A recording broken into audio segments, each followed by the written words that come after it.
So I'm an expert in resurrection belief. According to Jewish burial traditions, which I'm an expert in, what I am an expert in is codicology and paleography, how we date manuscripts based on handwriting style. My expertise is what we call extra canonical gospels. I'm an expert in Roman crucifixion. Kip, talk Bible to me.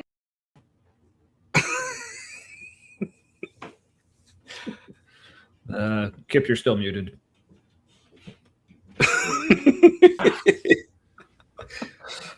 Oh, It's just doing fun to just like automatic. It's just an automatic like mute thing. That's super. Goddamn, that's annoying. Oh man, I just realized like I wasted a perfect opportunity. We could have just let you do the whole show on mute, and me and Matt could have like done your voice for you. Damn it. Kip would have noticed. I would never have noticed. not a All right, we can start over if you want. I mean, I guess we well, no, I mean we're in this now. So hi everyone, and welcome to my channel. I'm Kip Davis. I'm a biblical scholar and a specialist in early Judaism and the Dead Sea Scrolls. And on Saturday nights, we like to let our hair down. Well, except for Tommy. And You let his wig off. Real sensitive. just Thanks. took the wig right off.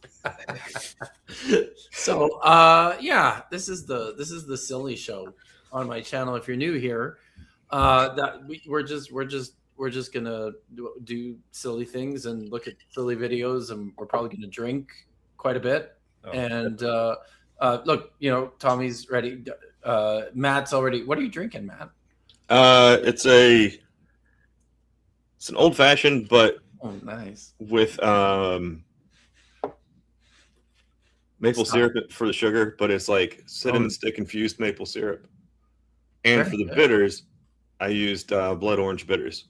It's my own concoction. Wow, that really does sound very good, though. I'm a little jealous. So You have to make that for me sometime. Damn. Yeah, for everyone. I think now you have to you just have to make it for everyone. Not you just. Well, I'll try. So usually these chairs are filled by a trench coat full of astrophysicist Weasels and Niddy, but the Weasels informed me that he's not doing anything this weekend. Just a hard stop on doing anything this weekend. And Niddy said he was busy, but god damn it, he's here. He's at his mom's house and lurking in the chat. But he did tell me he was concerned that if he tried to stream from his mom's house, it might be disruptive. So we miss you, Niddy. And while Niddy's away, I asked Tommy and Matt from the Humanity to come and join me and just hang out and do fun shit. And they said, yeah, that sounds great. So welcome guys. Thank you. Yeah, so good to be here. Yeah, people, I'm sure everybody knows who you are and where to find you. But if they perchance they don't, they should be scolded. Yes. And you should correct them. So let the fine people know who you are and where to find you and why they should possibly tune into your show every Wednesday night at 8:00 Eastern. Yeah, see, the thing is, I'm a nihilist, so I don't know how to answer why. But all right, and we didn't decide beforehand. Matt, do you want to tell them about us, or do you want me to, or do we need to like go back and forth? I'll talk. Okay. So Wednesday nights, 8 Eastern, we start recording a live thing. It's called The Humanity, and it's at The Humanity Live. That's our Facebook screen name. So search for that, otherwise you probably won't find us. It's a wholesome good time. Very wholesome. Yeah, and just look for the logo that looks like this. Yep. Oh, very nice. It's a family show. Family show. I mean, me and Matt both have families. we mention them every now and then. Oh, sometimes Matt's wife Erin is walking through the background, so yeah, that makes it. There you go. Lots of cussing. We tend to respond to apologists or Christians doing things on the interwebs, but it's not. It's also not that, because most of the time we're kind of screwing around and engaging with the chat, and we have kind of a whole little community there, and it's pretty cool. Yeah. From all over the world, which is weird and awesome. And I hear we have fewer subscribers than the quality would lead you to believe. So, yeah, well, that's because I just think the algorithm just doesn't know what to do with us. So pretty much anyone who knows about us, I think it's been mainly because word of mouth. So because when people actually do find us, they seem to like it, but YouTube's algorithm disagrees. So, or it's just like I said, it's just confused because it's like I don't know what to do with a 5-hour live stream where they said they were talking about John Lennox, but then they ended up talking about wallpaper and yeah. So it's still trying to find the wallpaper niche on YouTube, I guess. Yep. I guess so. Yeah. Or I guess another way to describe it for anyone who hasn't seen us, like as you watch the show tonight, it's actually pretty similar to like what Kip does here. So if you're watching the show tonight and you're like, I like this, but I would like less Kip. Yeah. Just less Kip. Yeah. That's basically our show because we have some Kip sometimes. Yeah. We have fewer degrees. Yeah.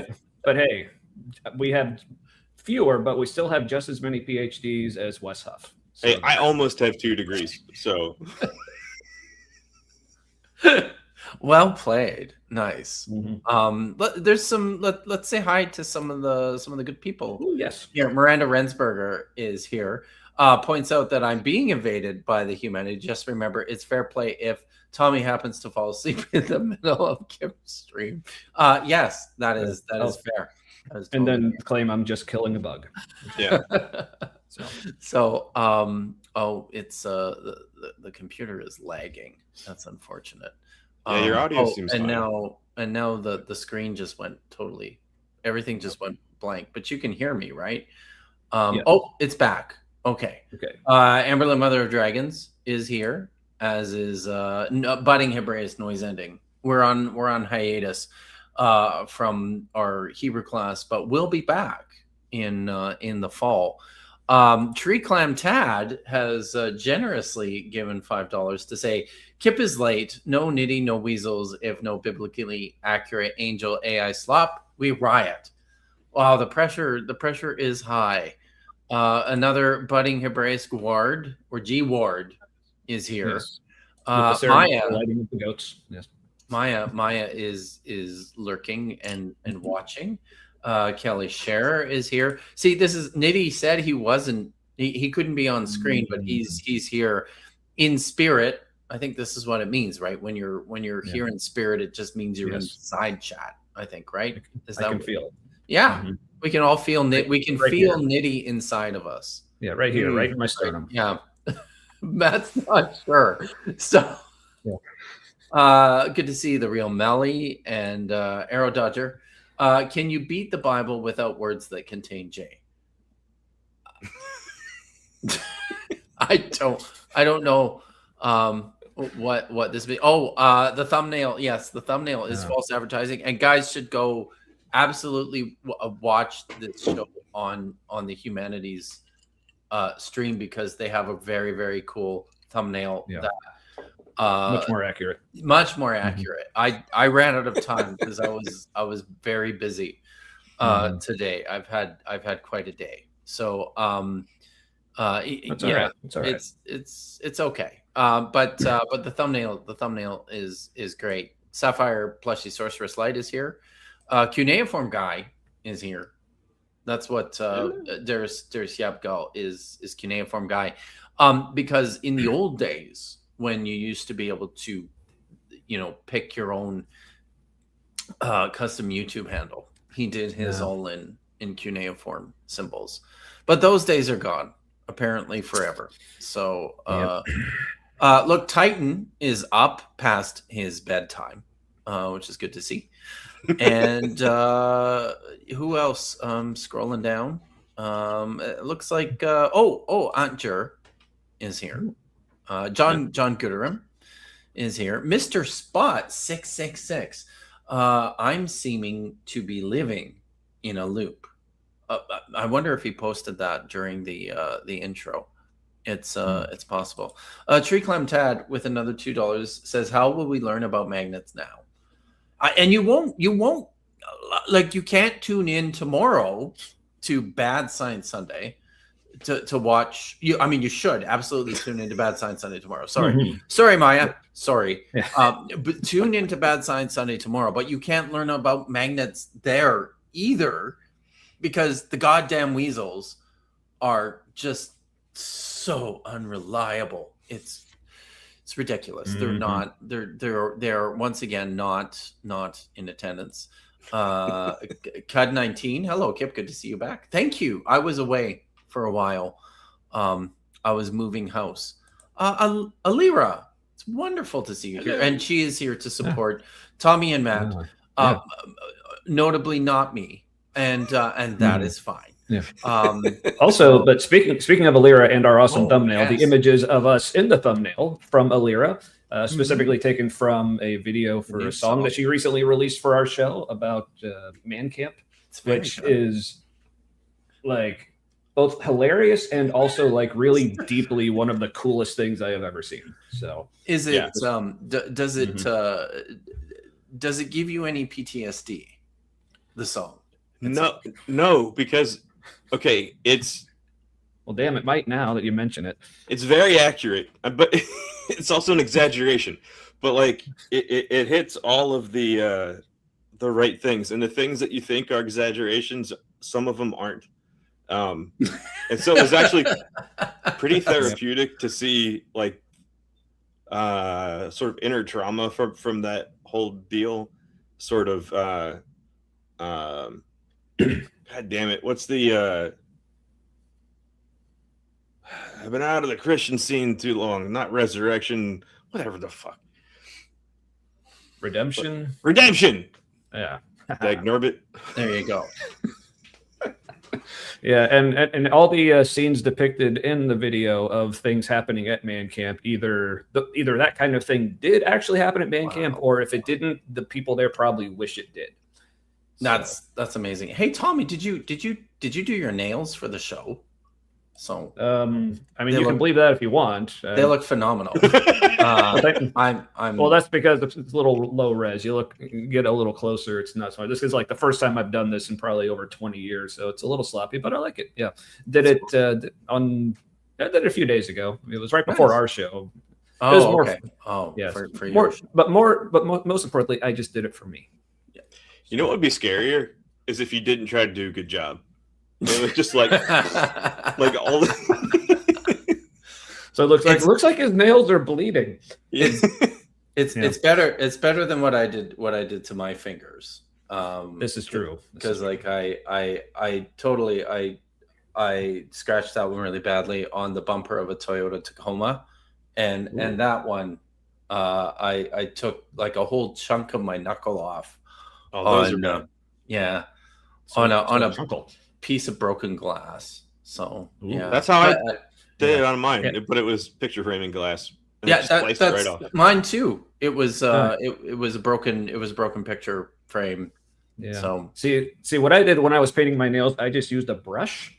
Oh, so that's not glass. Fewer injuries. Okay. Well, the bottle was glass, but it wasn't broken. Got it. And I kept it on the table. So. All right. Okay. So Joshua Geese, it's good to see you. And Holly is here. And I think that's just about everyone. Oh, Alira with a member. Yes, my shows are too late and too short. It's 5 a.m. here. I understood, Alira, and I'm just happy to see you whenever you happen to pop in and say hi. So hi, and you can go to sleep now. Weirdo High Rock nighty night. Weirdo Rock Hyrex Evan is here. hiatus. Yeah, I was on one. Hank Fishy is one of my long-suffering patrons is here, and I think. Oh wait, Petite Flowers is here. Our other favorite mod will be on Bad Sign Sunday tomorrow. Yes. I think you're talking that Ember is. Are you talking about Ember? Yes. We'll be on Bad Sign Sunday tomorrow. Yeah. So yes, the Weasels are unreliable. Exactly. Lubelar, damn unreliable Weasels. So Katie Lewis is here. Good to see you. And me myself. Oh wait, there it is. Me myself and I 4173 says I am a lurker, but wanted to say welcome back, Kip, and to say as a fellow autistic that I love Tommy and Matt too. Yes, we all love Tommy and Matt, which is why they're here today. So you don't even have to be autistic. So anyone can. It does help. Yeah. It's just true. For $2, Tree Clam Tad is advising that I stop trying to steal Toyotas. But goddamn, Tree Clam Tad, how will I ever get another Toyota if I can't afford to buy a Tacoma? Have you seen how much those things cost? It's ridiculous. Like and they're so good. No one wants to sell theirs. Exactly. Because they last forever. Yes. Yeah. So the one I cut my finger on is very old, and the owner has no interest in selling. So yeah. If there's a metal bumper that cut your finger, it's old. Yeah, it really is. Can I join the club? I lost my entire big toenail and had a brand new one growing under it. Yeah, absolutely. That sounds like a club that you can be part of with Tommy and his disgusting feet. Oh, look, Pat Lowinger is here this evening. It's good to see you, Pat. And that's how we know this stream is respectable because the bona fide archaeologist has showed up. All right. Well, enough with the pleasantries and the intros. I guess we should dive into business tonight. So because I had a really busy day, there's no video poll, I'm afraid, for tonight. I figured we would just go ahead and pick something from this phenomenal new thing that I found. I guess maybe before I do that, I will. You guys want to? Well, we already know Matt is drinking an old fashioned. Just finished it. You just finished it. Oh, what? Okay. What you got on deck? What's on deck? I had already started that earlier. So next, this will be going for a while. Is Arrogant Bastard. Arrogant Bastard. Nice. A personal fave.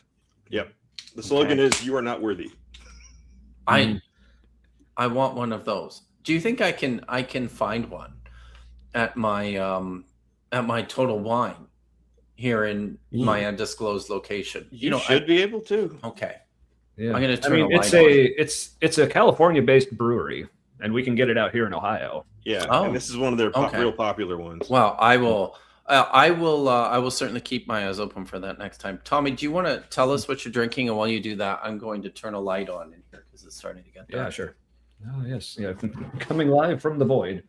Drinking the Sierra Nevada from their Torpedo variety pack. If you're not familiar with their Torpedo series.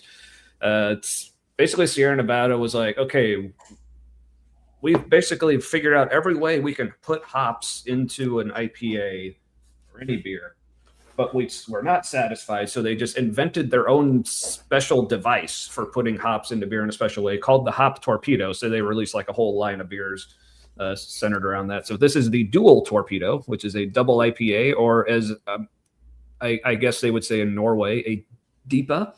A DIPA. Bring it to you. Yeah. So yes, quite hoppy, quite tasty. And at a comfortably toasty 8.2% ABV. So, nice, very good. Tonight I was. So I am drinking tonight. I'm drinking. There's the camera. I'm used to my camera being over here.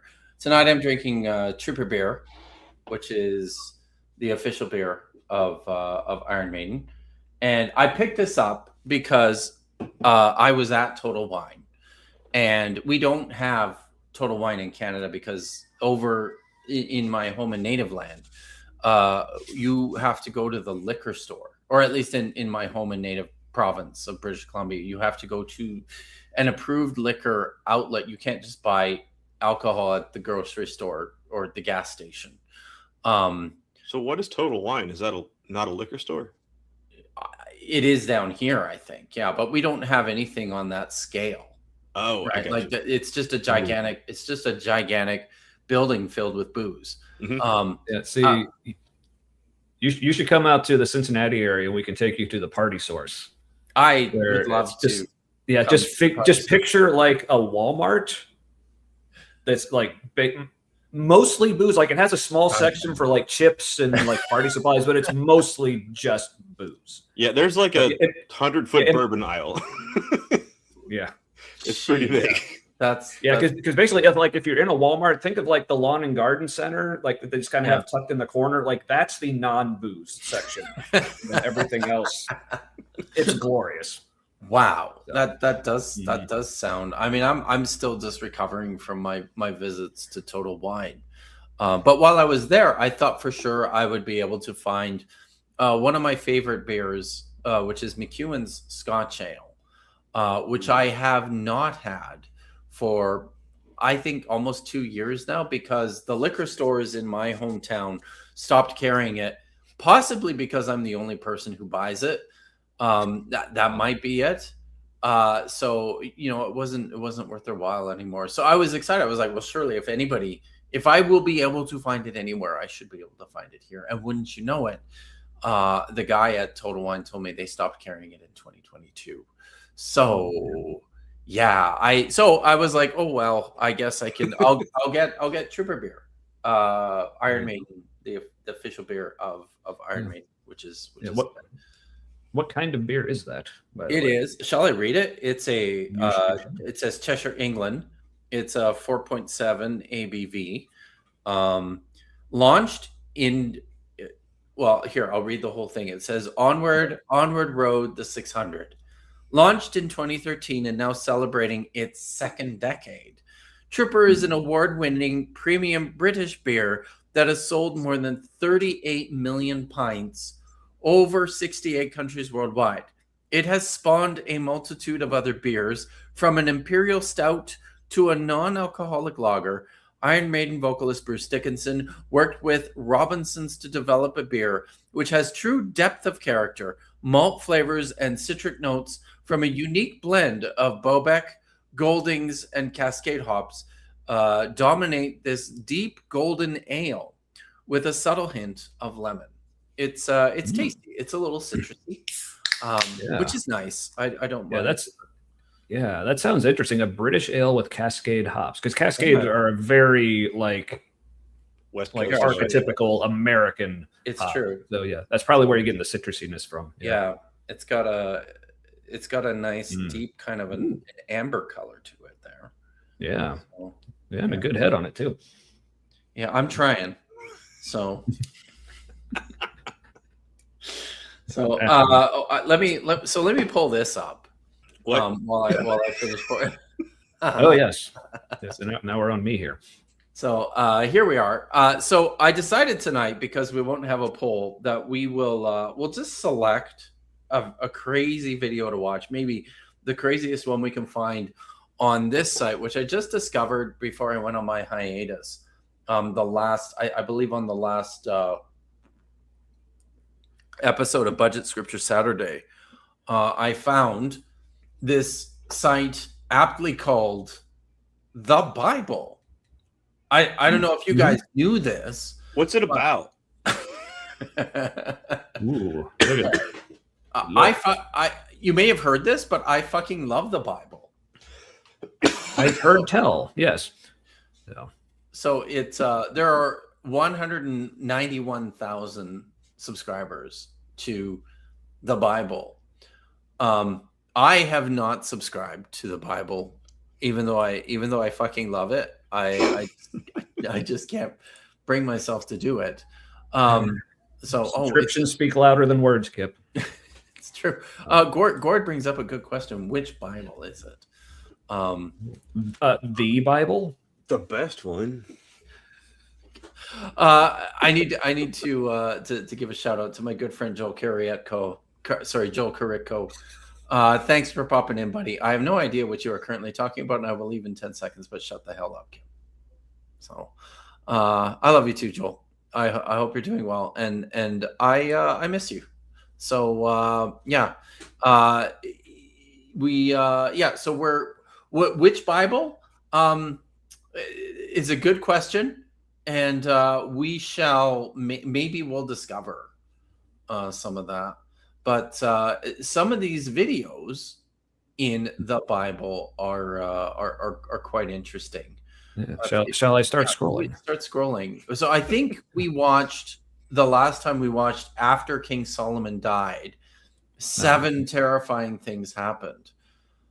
We didn't even get to the 7 terrifying things yet. I don't think we were still just stuck in the pre-death throes of Solomon. But if you guys see anything that catches your eye, I'm kind of looking at it's all connected. Yeah, that caught my eye. How all Bible stories are secretly connected that almost nobody knows. So that one's only 5 months old. That's the this one right here. Oh, it's there we go. Yeah. Holy cow! Look at that. Whoa. Jesus Christ! Action, Moses. Why is he walking like a hobbit? Okay, well, wow. I mean, I'm leaning towards that one myself right now. I now I am too. But I remember somebody specifically requested something about like creepy angels. Oh yeah, that's true. Here's the dark angel of God. The dark angel of God. The angel who destroyed an entire army of 185,000 men in one night. Wow. Yeah, the little preview clip isn't doing it any favors. It's not. I'm still very much into the live action Moses. So there's one on Job, the greatest lesson of faith. What does the hell So I would recommend I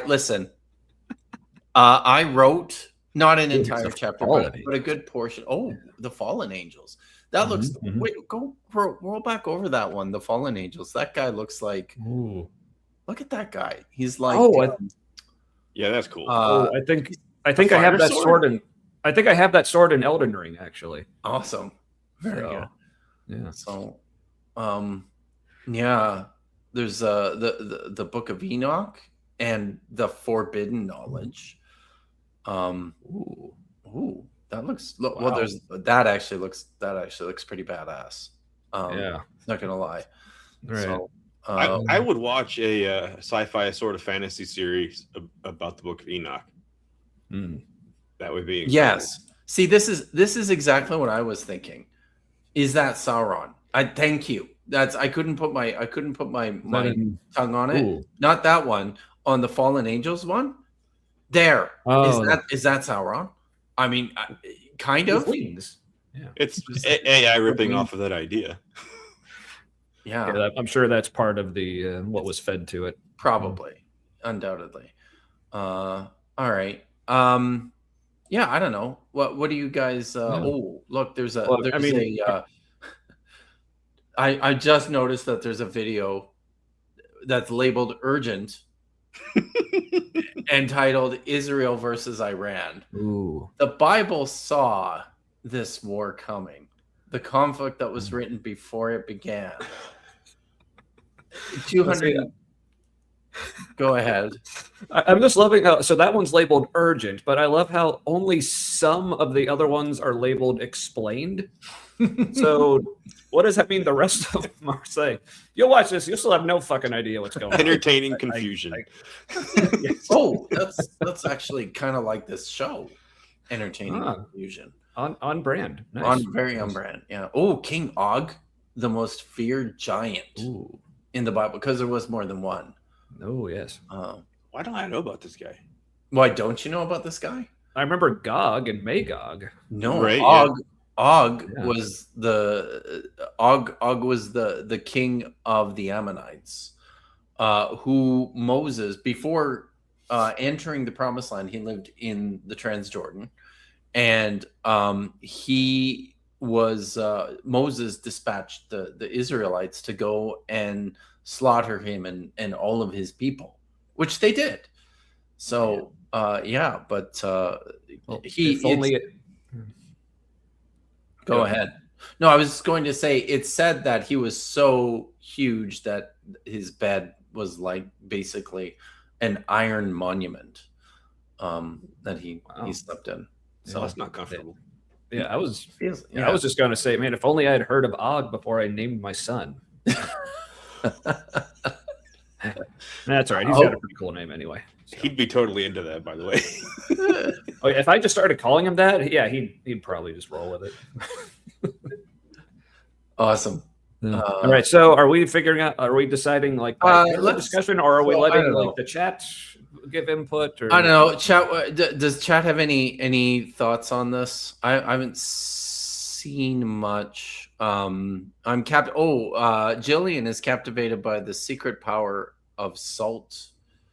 I don't know if I saw that one Because it preserves things. Let's see. Does anybody have any? Oh, there it is. Yeah, the secret. Oh, a spiritual weapon hidden in your home. Oh God. Well, maybe what we can That do is sounds like witchcraft. It sounds like it. Yeah. Maybe we could just do that kind of like informal poll style, where we go ahead and like pick like 3. All right, like let's to do narrow that. it down, and then So I mean, it's your show. I don't want to tell you what to do, but I kind of do. you kind of do. So I still think the first one we looked at, the how all Okay, Bible so stories are secretly Yeah, connected. Moses in a hurry. Moses yeah, in a so- hurry. yeah. That's That a looks- number 1. That does look fucking amazing. It All right, so there does. was that one, and then let's see. We were also looking at. I think there was one about Fallen Angels. Angels was kind of cool. Was it the Fallen Angels is was number one. 2. And then what else did we have? Then so- were you thinking King Og, Kip, or Yeah, let's do King Og as number 3, Yeah. and then let's do the salt one As a 4? as number 4. So okay, where was Ranked choice voting. Yeah. Ranked choice voting. yes, number 4. all right? So we got. Let's see if I can remember these. All right, we got. It's all connected with Number Action 1. Moses. Then we got the secret power of salt. That's number 4. Yeah, but that's No. okay. Sorry, I'm just going in order. Yeah, The Fallen all right. Angels, Number 2 Fallen Angels, and King Og. is number 3. All right, so Yeah, and then back cast your to votes. salt. And Perfect. if you don't vote, or if see, Noise Ending says he's pretty ambivalent. If you don't vote, we're just gonna pick something. So Yeah, or we'll make Noise Ending picks. no, Goop2 3, you're doing it wrong. You're supposed to type in a number, but he says salt. So We didn't the make it Real confusing. Melly, That was both like it was very confusing. 1.5 and 4. The Real Melly said 3, which was Og. 3 was Og. Yeah. Mhm. Okay. So I've got 1 for 3. We've got 1 for 4. We've got 2 for 1. There's also 1 for Sar Angel, which was number 2. We got an 8. Yeah, it's number 2. We've got an 8. Yep. So another All times Serene. 2.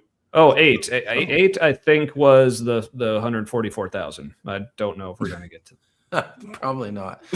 So so yeah, I don't know. People seem fairly. And we got- there's quite a few. Yeah, we for got salts.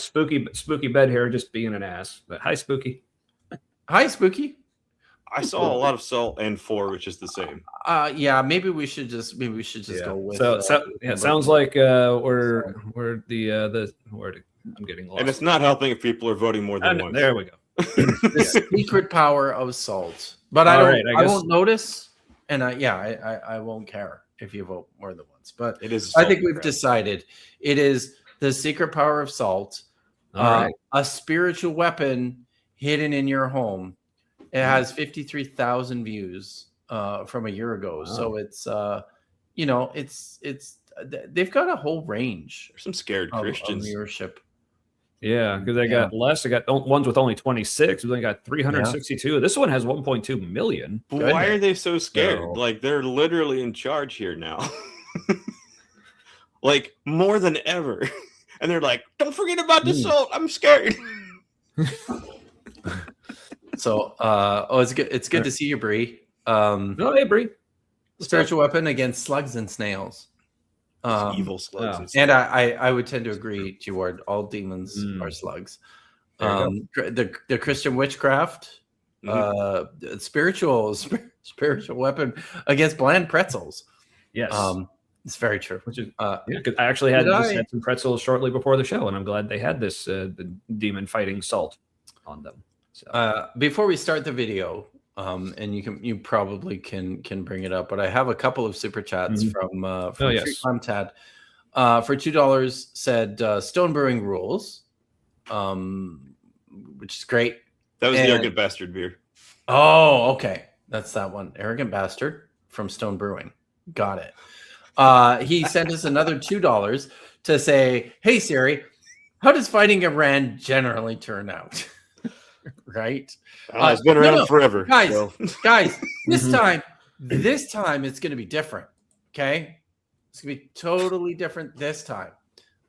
This time it's going to be different. But which this time? Because hearing like Trump tell all this series of events, I think we're on like the 17th war with them right now. We are so winning. We won the last 16, which is why you have to fight number 17. Well, and now the strait is ours. He just said it belongs to us. So see, we're playing best of 57. So no 47 because that's the magic number. So true. Yes, 47th and last president. Yes, good. It's good to see you, Mary. Yeah, and happy birthday! Happy Mary. birthday! Yes.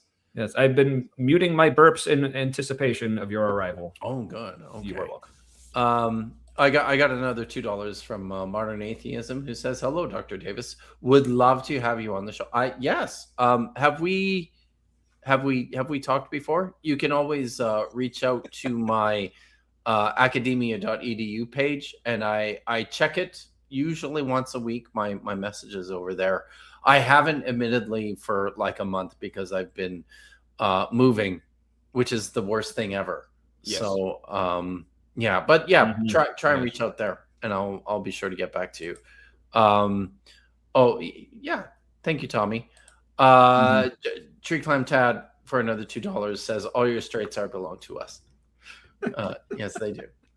All right, shall we start this terrible video? Maybe just bump it up to 1.25 right away.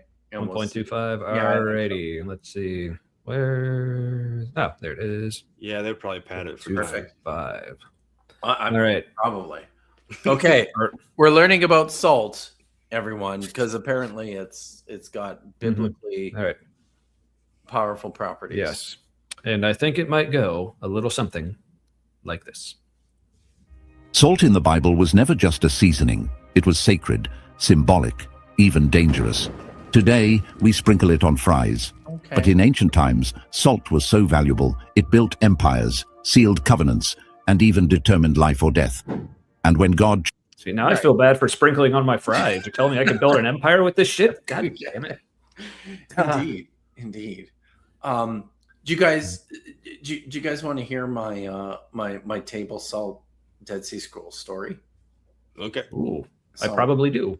Okay, so I was part of an international team charged with publishing the Dead Sea Scrolls fragments from the Skyen collection in Norway, and we became suspicious that a number of these were modern forgeries, and so we took them to a physicist in Berlin who did some physical tests and like chemical tests on them, and on one of the fragments.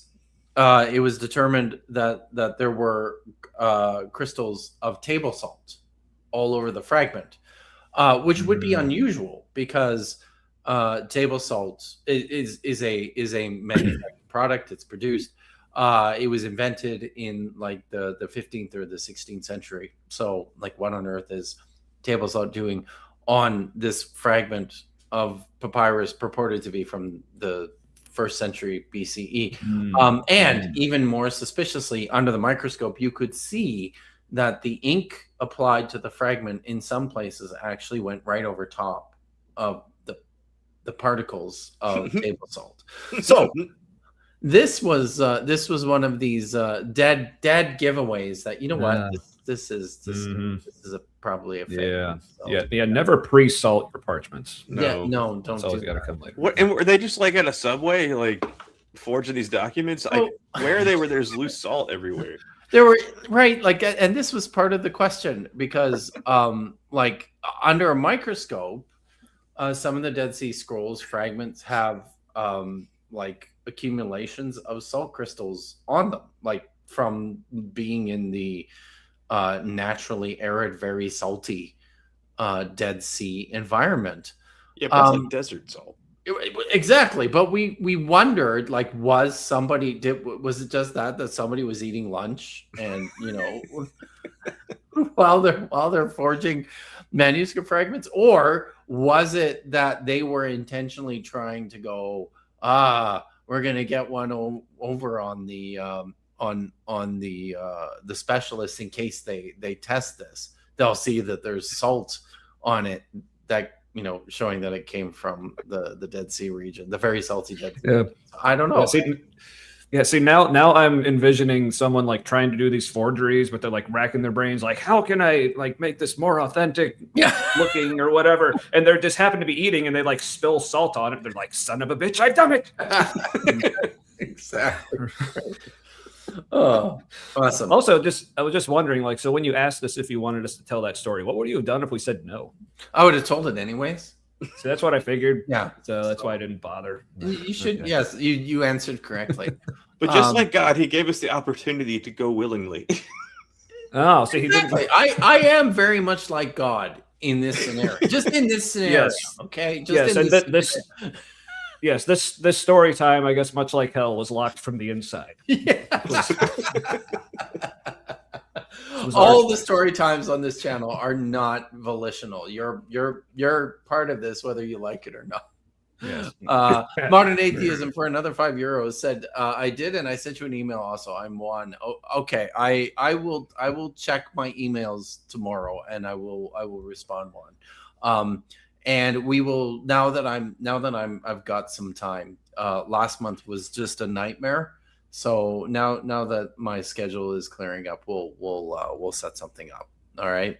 But thank you very much for your support of the show.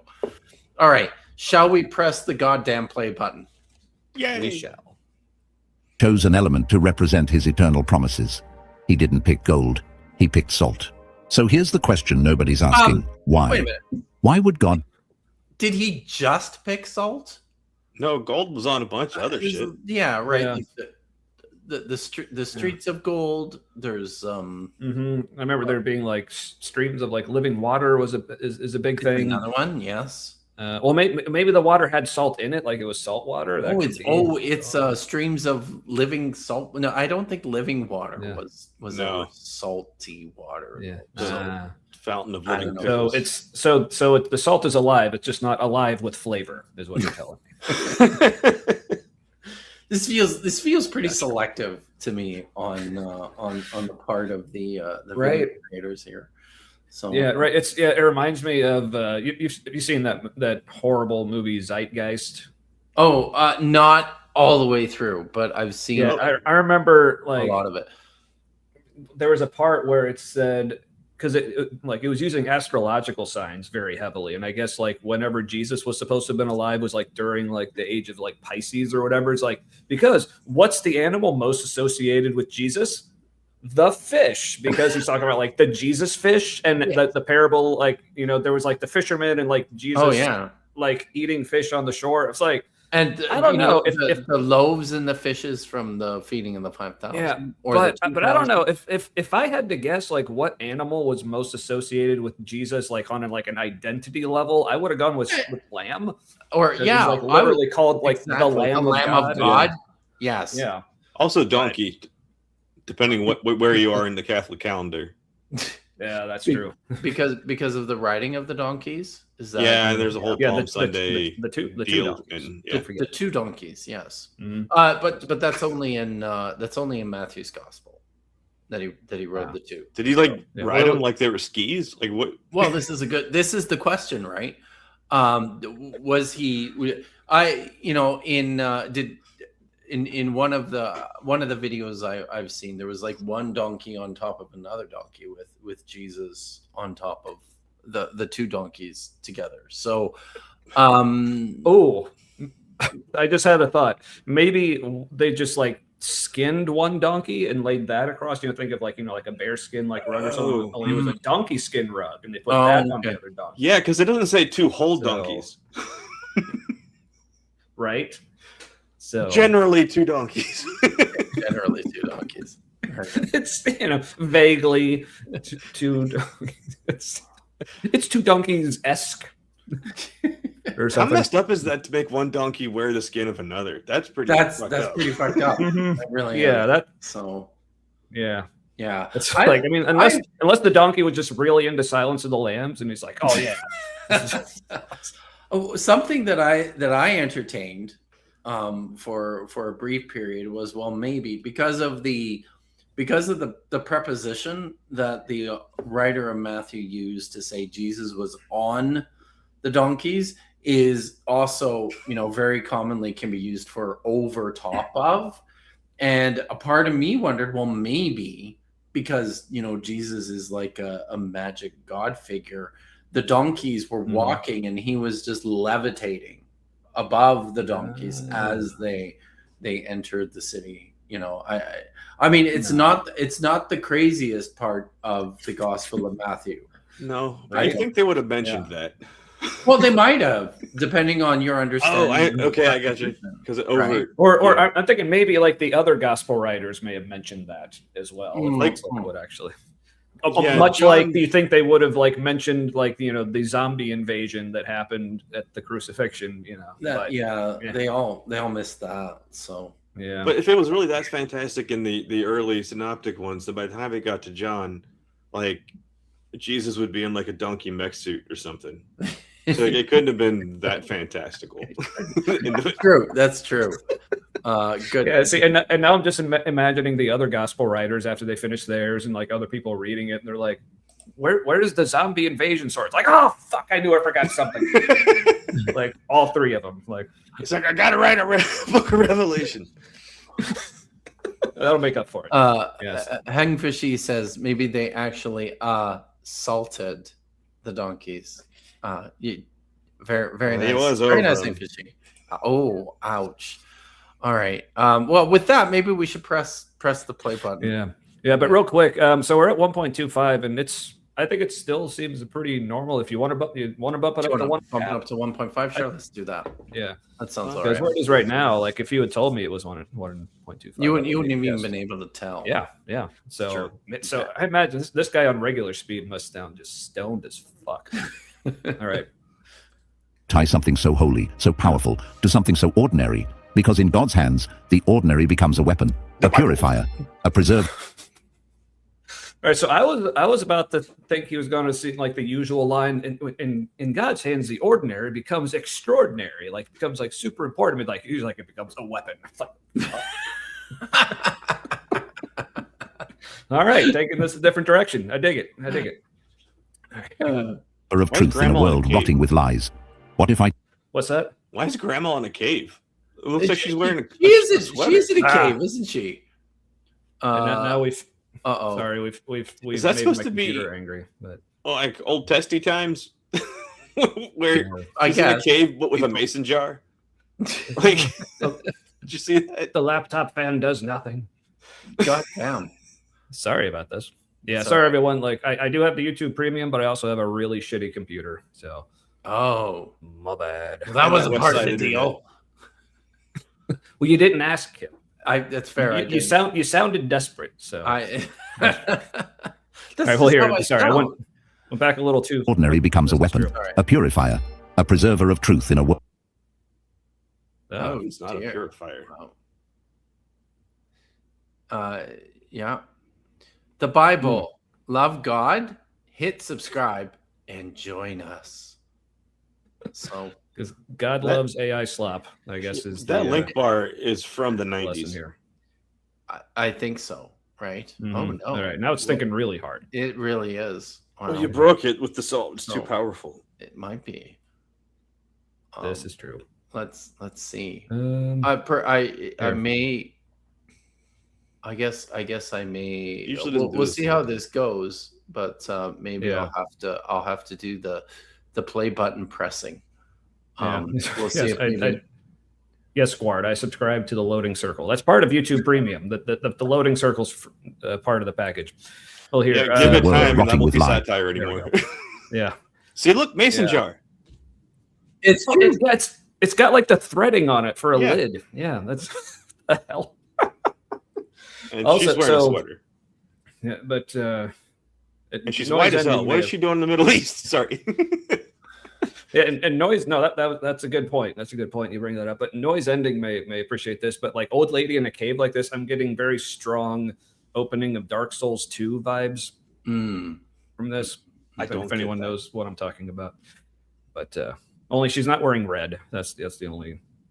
And she's also not like mocking you mercilessly. But anywho.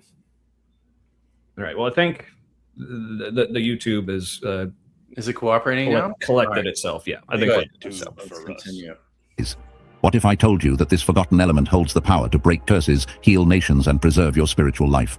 Throughout Scripture, I would not believe you. Whole nation. That's how it got on there, Kip. Wow. Oh, see. Oh, are these the guys who forged it? It's like this is what they. Where's the document? Yeah. Yeah. Well, hold on, because it looks like It's water. it's so it looks like it's full of solid cubes, but it's pouring liquid that are turning into more solid crystals here. Into crystals. It's molten salt. Oh. It's wow. That is something. I am not aware of salt ever behaving this way. You look at all the things. Look at all the useful things that you learn on this show. Is it Everyone. dissolving the pages? Yeah. No, it's just read throughout Scripture. Salt isn't just a metaphor. Oh, it's also magic. Yeah. It's It's not just a metaphor; it's an analogy. Yes, indeed. All right. Petite flowers. What the actual fuck are we looking at? Lots Fair. white tears. Oh, too soon. Oh man. Okay, that's an amazing name for like for some like kosher hooch.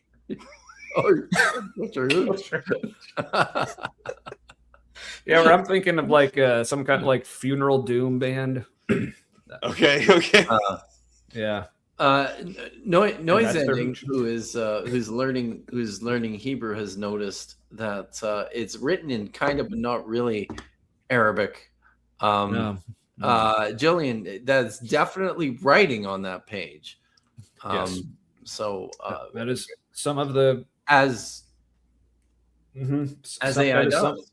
that is some of the writing of all time, Mhm. as they say. Yeah, all It right. is So some of-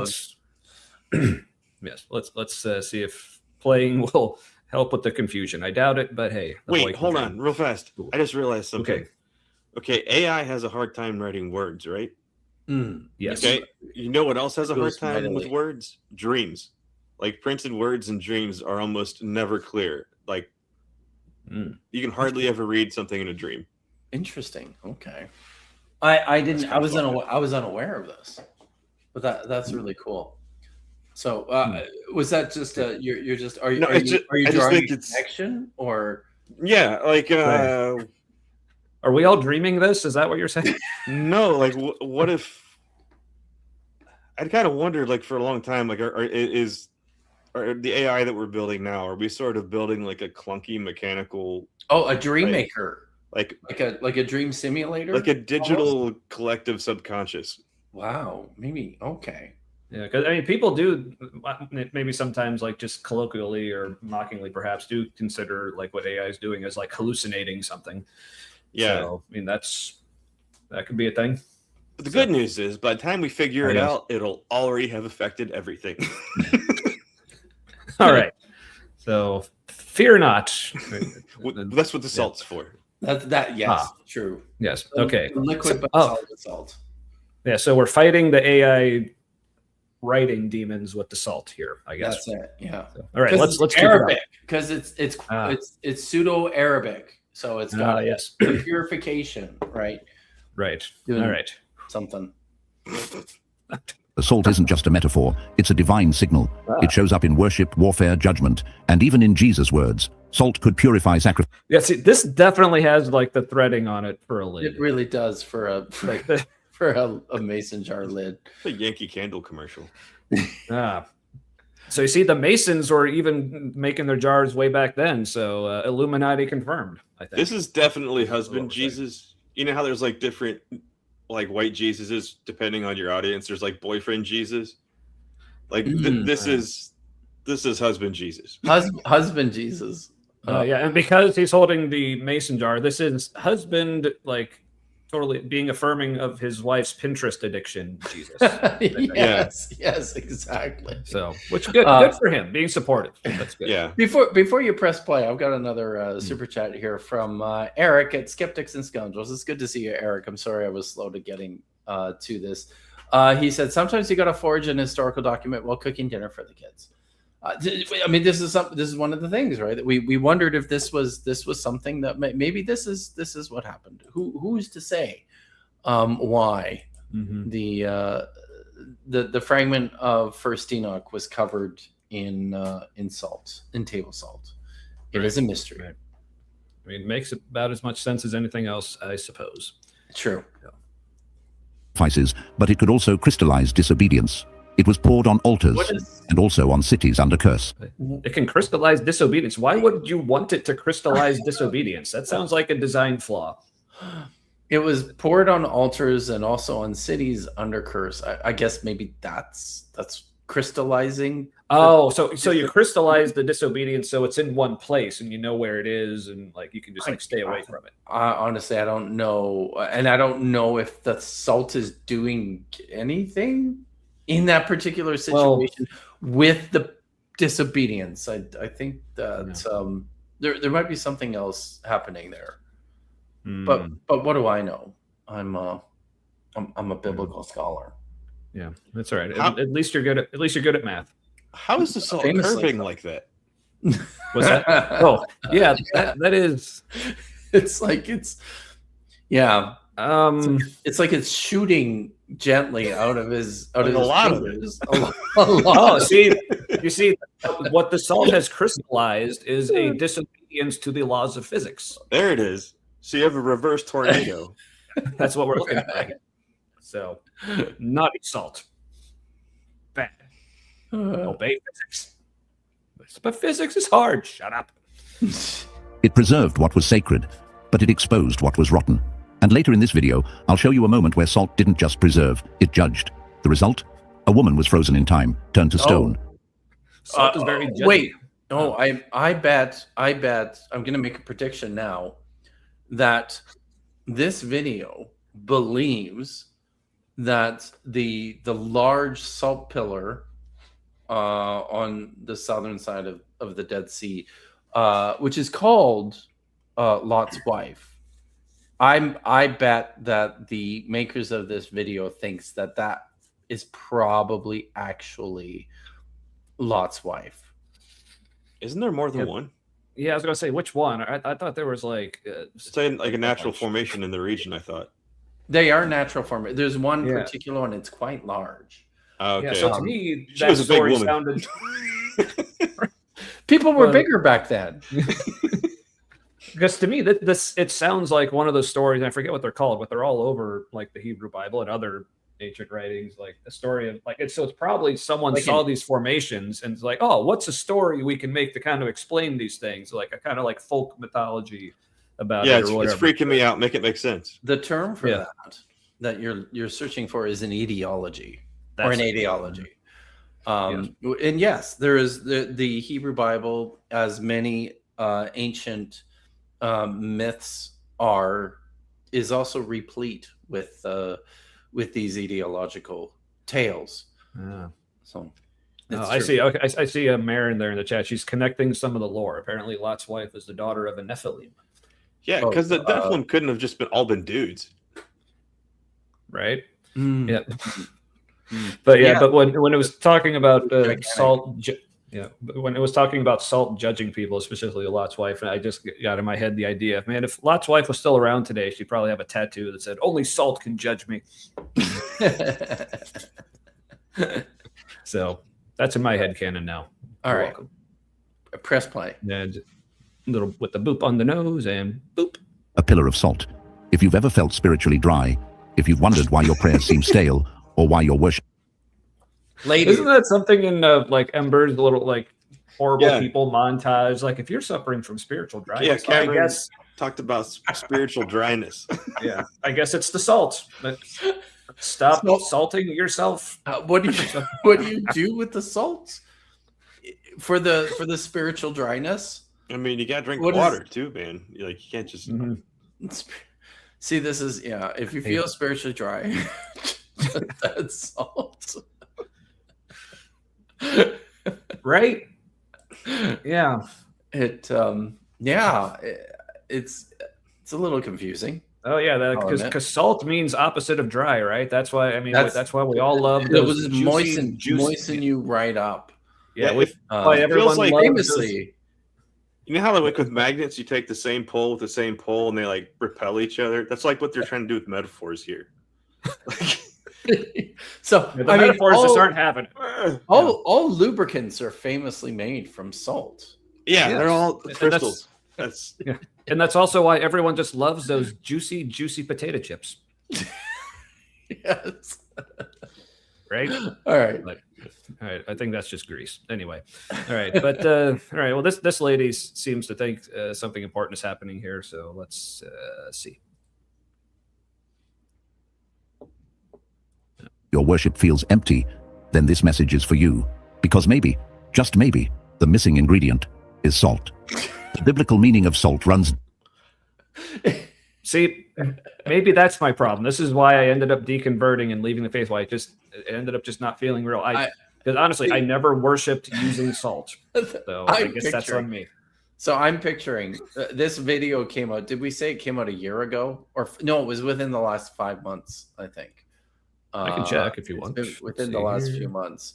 Oh, It was 1 a year ago. 1 year ago. So I'm picturing that when this video came out a year ago, a whole bunch of people showed up to church the following Sunday with salt in their pockets. They're like, I'm ready. Yep. Oh yeah. I mean, like not just salt in their pockets. Like those little like salt packets you get for like takeout and stuff. They had those like stapled all over like their Stapled clothes all and over everything. and they had those like the hats with the cup holders, just like with bottles full of salt water with the straws. Like yeah. Sapphire, mine too. I think right. Like you guys as well. My worship was always unsalted. Yeah, see, that's the problem. If we had simply worshipped with salt, maybe we would still be believers today and not had such spiritual dryness, with the itching and the burning. I can't get past how terrible that is because it dries you out more. It's a stupid metaphor. They the other thing I'll point out is they spend a lot of time talking about how precious and incredibly valuable the salt in ancient times was, and yet we see picture after picture after picture of people with like mounds of salt like just draining from their hands into the into the dirt because it's so precious. Yeah, that's the thing, right? Because that's what the manna was. Yeah, that's a good point. Because like, what's this whole video is talking about how like important and precious salt is, but like all these pictures of people just like dumping it out in the desert, like yeah, fuck this shit. Like and their hands covered in camel shit, and they're just because in the past they just like rooted through the camel shit. That's it. Yes. Geez. Oh, god damn it. Loading circle of doom. It didn't like how much we were making fun of it, I guess. God damn you guys. So, Is it a desert or what an is, ocean in that picture? I do think it is the desert. Yeah. Oh, I got a $2 super chat from the real Melly. Chiming in to say budget scripture Saturday. Yes. Salter Day. That's budget scripture. Salter Day. Oh, thank you guys. It's a good thing you're here. I have Runs already- deeper than tradition. Oh, there sorry. we go. That's all Yeah. right. No, Yeah. that was that was unexpected. Okay, Mhm. let's. Yeah, sorry. Thank you, Yeah. thank you, the real Melly. Budget scripture Salter Day. Very good. But if this happens again, I might just have you take over, Kip. Okay. Because then we can have the entertaining ads as well. It's That's like still- 4.5%. We all know. What he drank. So Yeah, I this am. is true. All right. I am not nearly drunk enough for a sobriety test. Just not even. I'm not even drunk. So, but I mean, this is. Oh, Awesome. Anyhow. well, not with that attitude, young man. All right. So, Okay, press all right. play for realsies. All righty, there we go. It's a spiritual weapon, a covenant of salt that God still honors. And today we're going to unlock its honors power. correct. So don't blink. So don't. Oh, The first, don't blink. The first revelation begins now. If you blink, you'll miss seeing it. oh, now you tell us like 2 minutes into it, you told me not to blink. Like, well, Everyone, put those toothpicks in your eyelids. yeah, or Keep- do like get if you have like those like Clockwork Orange like setups, or you can like, Oh just keep man, your eyes no. pried open. Like get a friend with eye drops to be like next to you. You know. No, Keep them salt. moist. You had to put Yeah, salt. oh in yes, it. with Yeah. salt drops to put. Good. Good point, Matt. Good point, Matt. Thank you, man. I almost instructed everyone to do something really stupid. I know, man. Safety So. first. Trey Clemson says you have 7 days to show this video to someone else. Man, kids don't even know. That used to be a thing. Right. Yes. Mm-hmm. God damn, that was a great movie. Ugh. So This salt looks like chicken nuggets. what's that? This salt kind of looks like chicken nuggets. It does. That's true. Yes. Mm-hmm. The first revelation begins right now. Right now. Long before it sat casually on dinner tables, salt was a treasure. In fact, it was once considered more valuable than gold. Entire economies were built on it. Wars were fought over it. Ancient roads, like the famous Via Salaria in Rome, were carved into the earth. The road. It's the road itself is moving. I don't know. Can you back it up Ooh. and watch the road again? Because Okay, it's like, I can try. I can let's try. Let's Let's Why? see what Why does their All right. path have tire tracks in it? see. Ooh. All right, it let me. All right. Oh, this yeah. road- Yeah, it went This road, from you mean? footsteps Pay to like snowmobile Yes. tracks. and pay attention to it. It's moving. All right. See, they're marching in single file to hide their numbers, but they aren't being very uniform, so they're just not. They're doing a shit job at it. They're trying. All right. All right. Press, Well, yeah. press Let's see. play Let's see. And watch. Wars were fought over it. Ancient roads, Yes, like the yeah. famous Via Salaria in Rome, Yeah. were carved into the earth just to Also, transport it. Roman Jillian soldiers weren't paid. points out that the guy on the camel at the back has a tablet and he's writing shit on the back of his camel. Yeah. Well, he's got That is- time. Not Like he's probably writing like man, the road looks like it's moving. Whatever somebody put in the coffee this morning, like, really fucking with me. Sand people.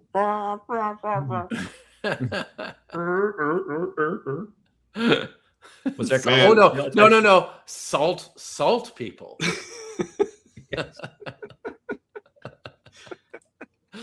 Oh, geez. All All right. right. Roman With salt, soldiers. But the Latin word salarium, connected to salt's high value, What about Roman soldiers? They weren't paid in salt, but the word salarium was connected to salt, and it eventually Ah. became our word salary, not celery. Ooh. Yeah. Salary. That's. Yeah. I'm glad I don't make a celery at work. That would. I mean, ants on a log are okay. Oh no, they're not. This guy is getting ready to snort a bowl full of cocaine. Yeah, Before that. you should. And Fuber 549 brings up an interesting question. Is there a biblical lesson here? So far, no, I don't think so. I mean, Yeah. but It's a weird combination of like New Age and fundamentalism. Right. Yes. yeah, it's AI. So Eventually became our word, salary. And here's where the story takes a divine turn. good job. God used what the world saw as most precious to teach something eternal. You see, while He kings would. used salt to build kingdoms, God used it to build covenants. Salt was durable, incorruptible, and essential to life. In a time without refrigeration, salt preserved meat and kept food from decay. Without it, life rotted. With it, life lasted. But Wait, more than hold that, on. salt did Was that shrimp? What was that? I was wondering that myself. Because they can't have shrimp.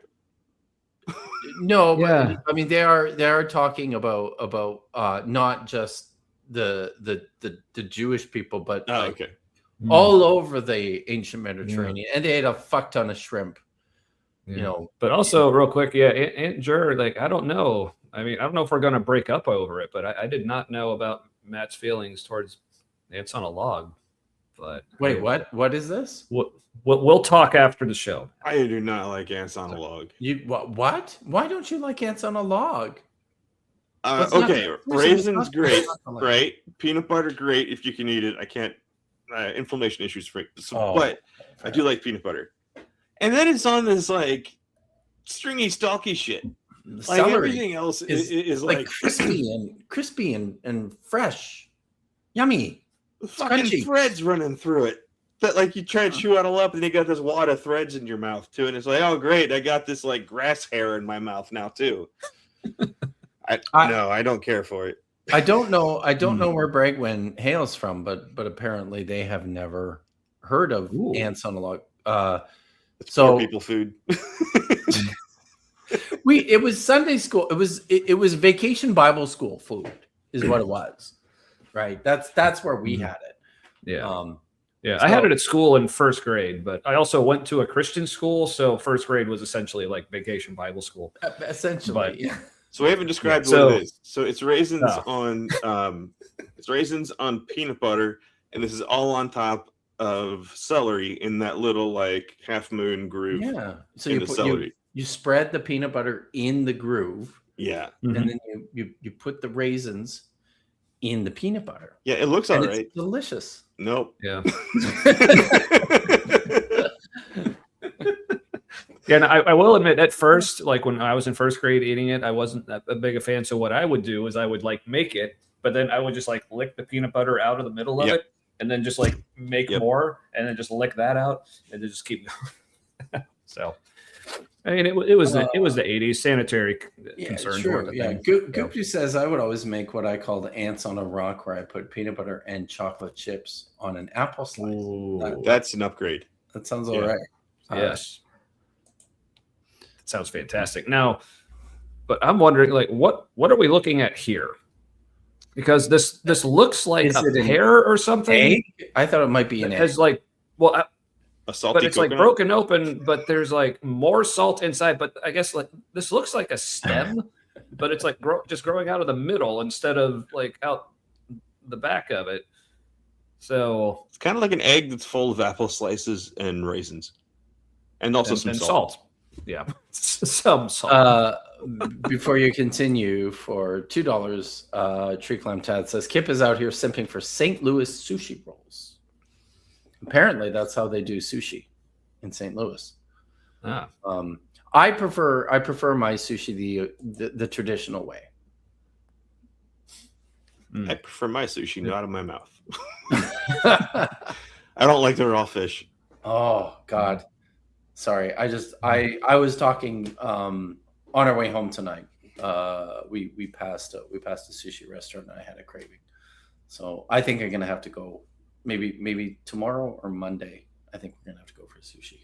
I wish Anyway. I could enjoy it. I just can't Also, seaweed to me tastes like low tide smells, Mm-hmm. and Yeah, on its own, yes, but Yeah. like when it's mixed with the symphony of flavors that is a sushi roll. I know my brain just can't.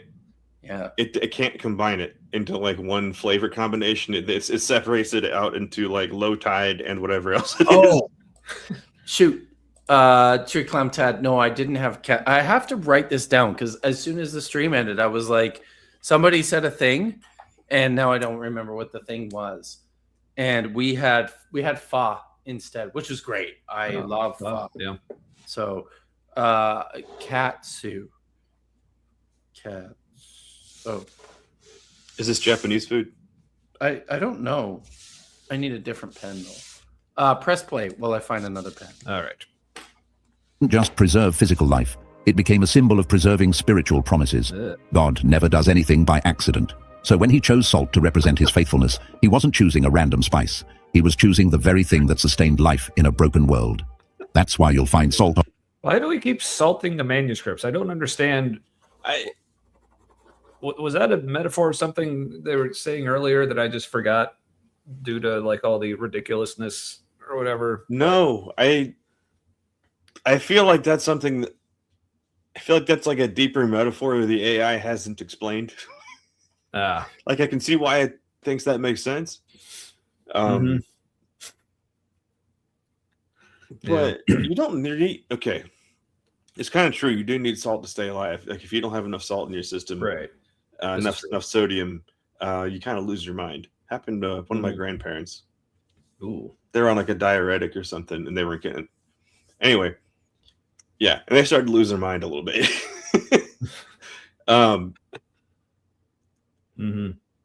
But he's talking about like it's food and water. Yeah. Yeah, Gotta get your weird, salt but before you get your food and water. Yeah, but I guess I feel like since we're paused here, I just want to appreciate how, at least as I've been glancing over this image, everything appears to actually like make sense. Okay, we got like two people here. They look like people. They're wearing robes or whatever. Like there's like candles and stuff, but it all seems like, I mean, a couple of these bowls are just sitting in the middle of the floor, but you know, some people like to do that. That's cool. But like the pillars, like nothing. Pillars are wrong though. Oh, are they? I don't know. They seem off for architecture for the period. Yeah. Well, yeah. But also no wolves yet, so I'm disappointed. Oh. So, why weren't there Yeah, wolves in the temple? That sounds badass. yeah. Like the wolf Isn't mode. And also, isn't that I think that's a band, like Wolves in the Throne Room or something? Pretty cool. All right. So On there's like, altars, in offerings, and even in divine. what happened? You just did the very Matt thing of like starting to talk right after I hit the play. Yeah. Okay, that's it. No, I was just going to say there's like a whole container full of pens back there, and I swear like none of them work. So that pens. Oh well. All right.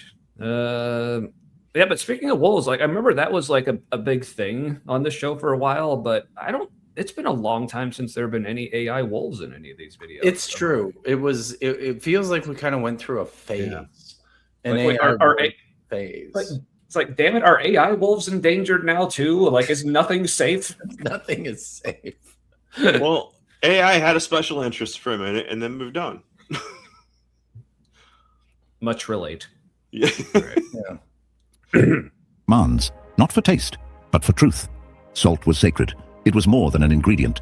It was a message, and that message was simple. What man uses to buy empires, God uses to seal eternity. What man uses... Again, more like talk of salt being sacred, but like we're just like spilling it all over the damn place. Yeah. I'm also not entirely sure that was... I mean, I don't know. I have to think about that some more. Anyways, yeah, press play. Okay. To trade empires. God used to trade promises. So when we read about salt in scripture, we're not reading about seasoning. We're reading about covenant, purity, permanence, and power. Kind of That's the foundation. Both, actually. Like I mean, it says so right in the New Testament text where it talks about salt having preservative properties and flavor, importantly, right? Like that's kind of the whole point. Mhm. Wasn't it like one of the cheaper flavorings? I think it was like one of it was Like common? locally common, right? Like Yeah. lots of other spices were hard to come by.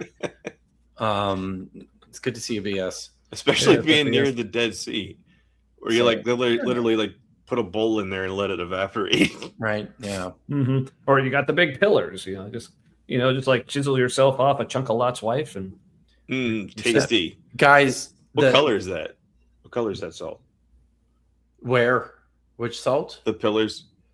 In the Dead Sea area? Yeah. Like is Yeah. it pink salt or No, I mean it's just they look like it's kind of a sandy color, but it's not very colorful. The Dead Sea itself is super salty. It's like extremely salty.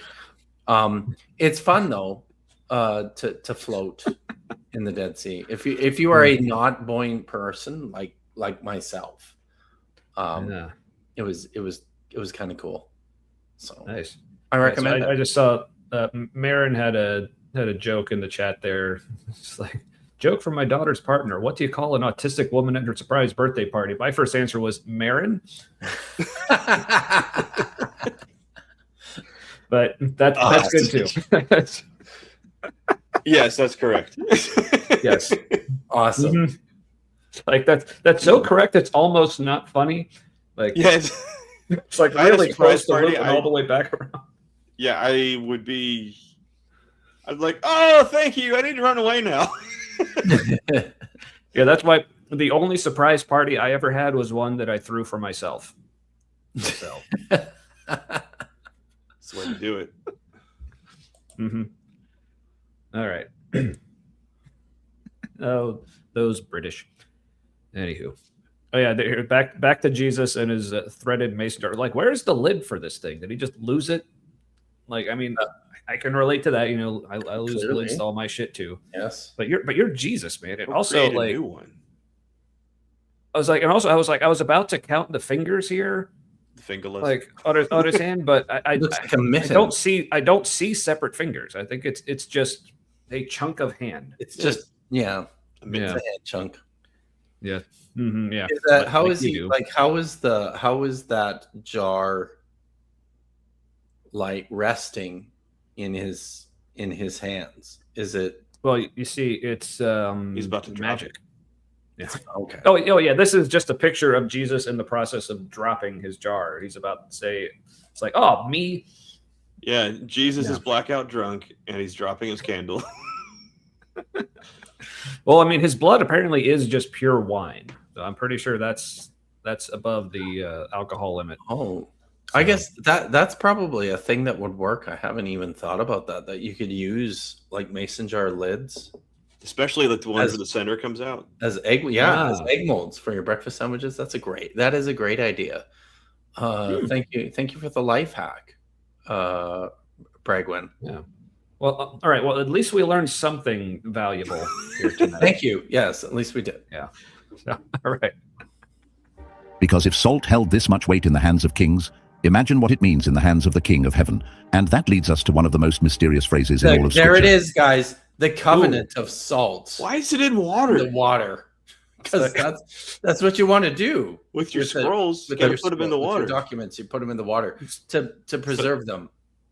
Is this one of the Dead Sea Scrolls? Like, you had the War Scroll, the Great Isaiah Scroll, the Copper Scroll, the Covenant of Salt. The covenant of Scroll? salt scroll. Yeah, speaking of copper, okay. is that a scroll or is it just kind of like wrapped around a pipe? Right? Yeah. What is Well, it's Yeah, it looks like part of it is a copper scroll, but then Yeah. it like became paper parchment like or something. yeah. Yeah. I mean, I don't even know if it's parchment. It looks Ooh, kind of yeah. like paper to me. Oh, so So- is this what salt does to copper? It turns it into paper so you can write a covenant on it? Oh, and weirdly, it's Yeah. in American English. Oh, yes. The title is, but the rest. The rest of It's it's very- gibberish. Yeah, see, this is very prophetic. So like some dude was writing down like, oh, what the fuck does that say? It's like, Yeah, don't he was worry, writing it'll in make sense tongues. it'll make sense in a few thousand years. Don't worry about it. Enter says that you have to grease the lids, the mason jar lids. Yes, before yes. you put your, that makes sense, right? That- I did wonder about that. So thank Yep. you for the Definitely want to grease your lids, but not with salt. That will not. They're called the Dead Sea Scrolls because they dunked them in the sea. Yeah, because I thought they actually came from the Dead Sea. I mean, why else would they call them the Dead Sea Scrolls? Why? It would Why be so would you call confusing It's and very- misleading. Yeah, Why would they've just been floating in it forever. It's weird. Nobody saw them. It's true, right there, the whole time, right? Oh, no one wanted to grab because they're like, oh, that leave it as you found it. So just people were just so polite for millennia, and then so The covenant of salt. Hidden deep in the Old Testament are two verses that many believers have never truly understood, and yet they hold the key to grasping the eternal. only 2 verses in the Old Testament believers have never understood. Just the 2. You Just sure? two. All right. I have to get another beer because I'm Ooh, all right. I'm out of my first one. Excuse me. Ooh, this is tragic. This is tragic. All right. Well, What is she holding? it's like a Well, jar of some kind. It's shaped weird. Yeah. You see, it's got a handle clearly. It has a little bit of a spout there at the top. Yeah, it's definitely. It's not the most uniformly shaped, No, formed jar. That's for but sure. I mean, she doesn't look super wealthy, so makes sense. Yeah. To be fair, well, I don't know. I mean, I don't She's know. got a lot Is of this? fabric? Yeah. Well, that's where all the money went into the fabric. But What does it also- mean to trade in promises? To trade promises. That was said earlier about God trades Oh, yeah. promises. Like, how does it? Are like So it's promises like a commodity? yeah, I so- don't understand it's this like, metaphor. Yeah, so it's trading in promises. Like, I'll give you a promise, you give me like a camel or something. Or No, but you're like, trading if- promises. Like, here's one promise for that promise, and you're like, Ah. sweet, nothing happened. I mean, I guess because if you trade promises and one of you doesn't, and neither of you do anything, it's like, oh, you didn't do your thing, I'm taking my promise back, and the other guy's like, same. So it's like, yeah, I don't get it. All right, well, These promises are a that's all I got. house of lies. all right, so Eternal nature of God's promises. Numbers chapter 18, verse 19. It is an everlasting covenant of salt before the Lord. wait, oh, so now it looks like the salt's coming up into his hand. So is this guy just going around like, all you assholes keep dumping the salt everywhere across the desert? I'm here to pick it up. Is that what this is? Like, Yeah, and is anyone else hearing a really weird background noise? Right yeah, a now? little bit. Oh yeah, Kip, Whoa, it's- Kip, your audio is sounding really bad. Like, I can't even like understand words. This is like worse than underwater. You're like in the Mariana Trench right now. sounds like an alien language. Mm-hmm. Oh, see, I thought that was just background noise. Whoa, Apparently that was that's nuts. actually talking. Ooh. Quick, someone salt the show. We're demon possessed, apparently. So, Kip, you sound like this. Yeah, Kip, just go douse yourself with salt, moisten up. Nope, not better. Nope. Nope.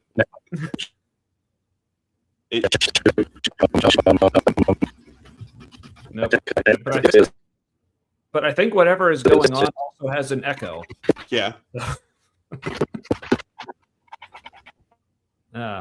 Yeah, someone's saying maybe your mic isn't right.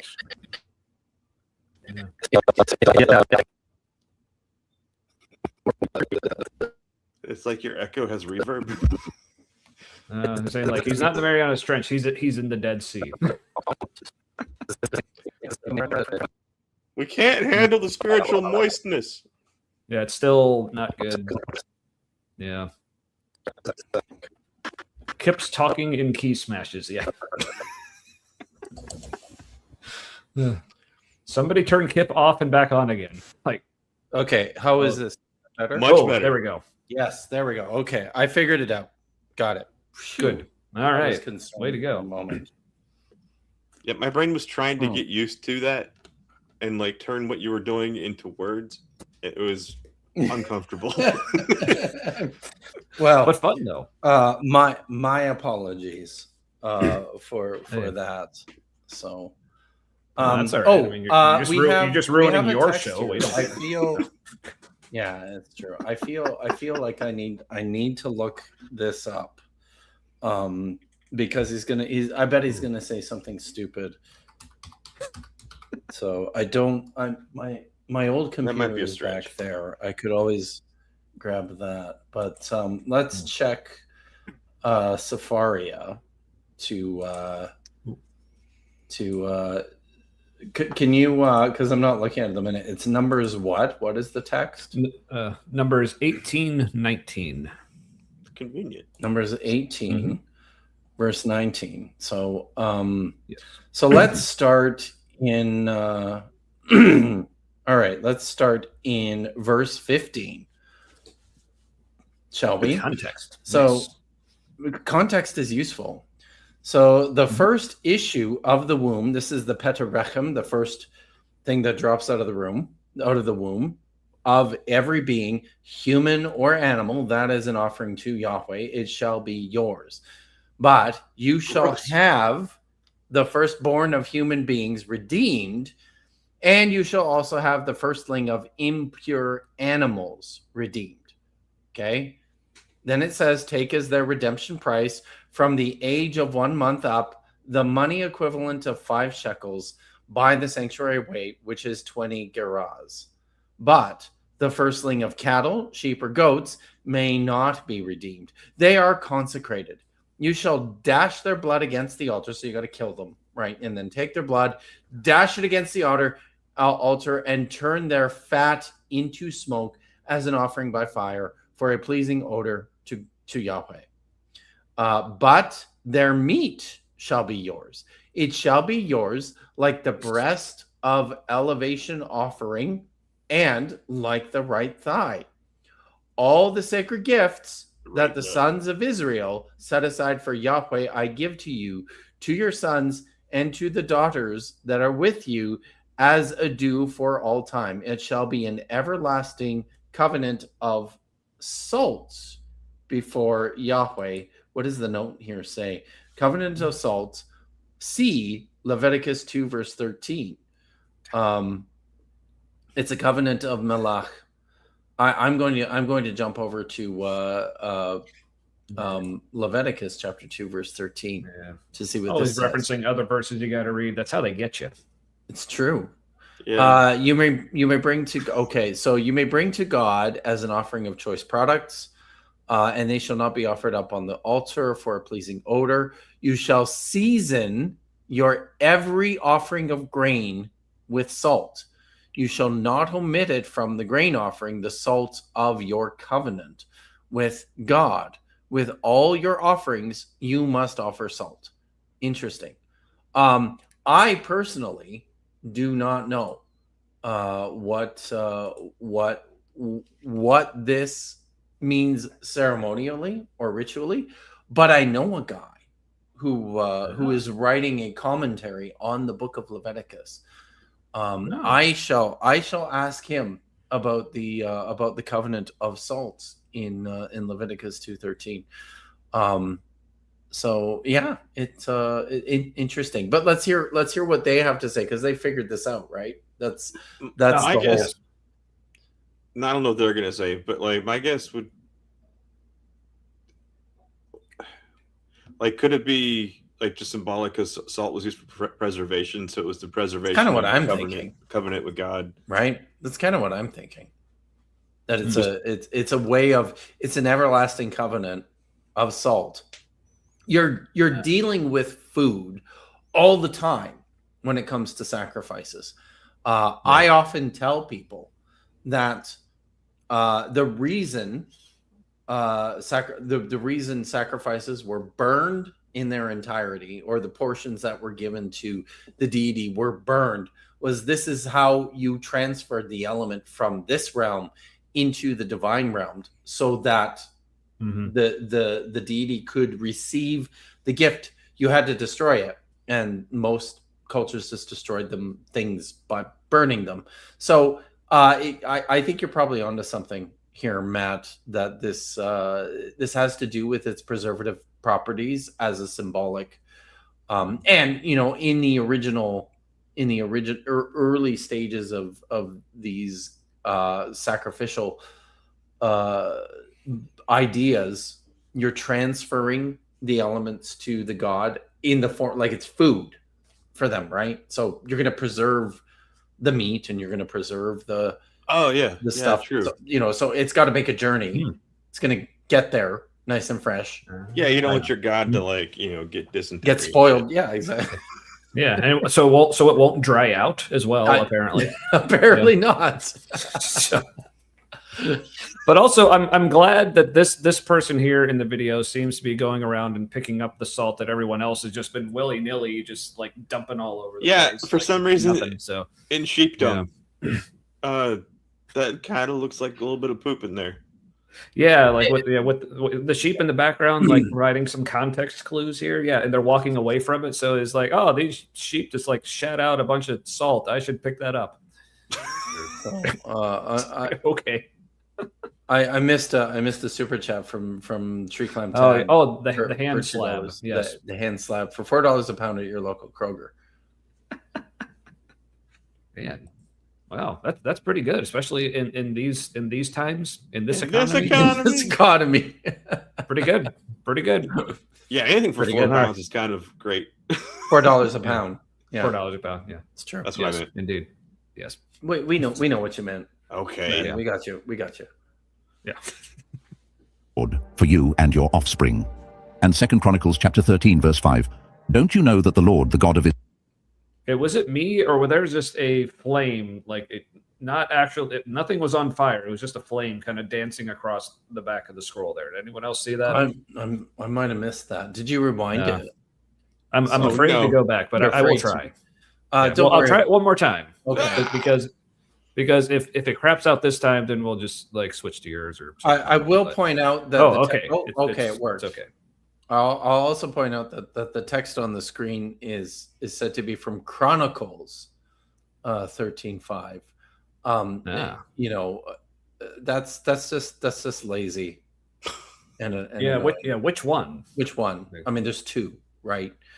Get it together, AI slop masters. All right. So apparently, Jillian saw the dancing flame. It wasn't just me. All right. Okay. Cool. I'm glad somebody else here is paying attention. All right. Here we go. You and your offspring. And 2 Chronicles chapter 13 verse 5. Don't you know that the Lord, Oh, there it is. Yeah. See, and now YouTube just decided to pause itself. Oh God! On that, just to make sure. Way to go, YouTube. Just for posterity to remind us. But apparently, also the scroll seems to be on fire on the inside as well. Is this common practice for scrolls, Kip? Is this no? But I'm wondering if this is the Leviticus carbon scroll. There was there's a great story. There's a great documentary that was put out by. Oh, there we go. We're at. I'll tell this quickly, and you have no choice because you are my captive storytelling audience. Yeah, I mean, I could just leave. There's a big red button for it. There's probably a bingo square for that on another show. But I could for someone booting themselves because they just can't stand Kip's stories anymore. Is that a bingo square? You wait. In 2 weeks it will be. So so there's a great documentary that produced by Nova called Dead Sea Scrolls Detectives.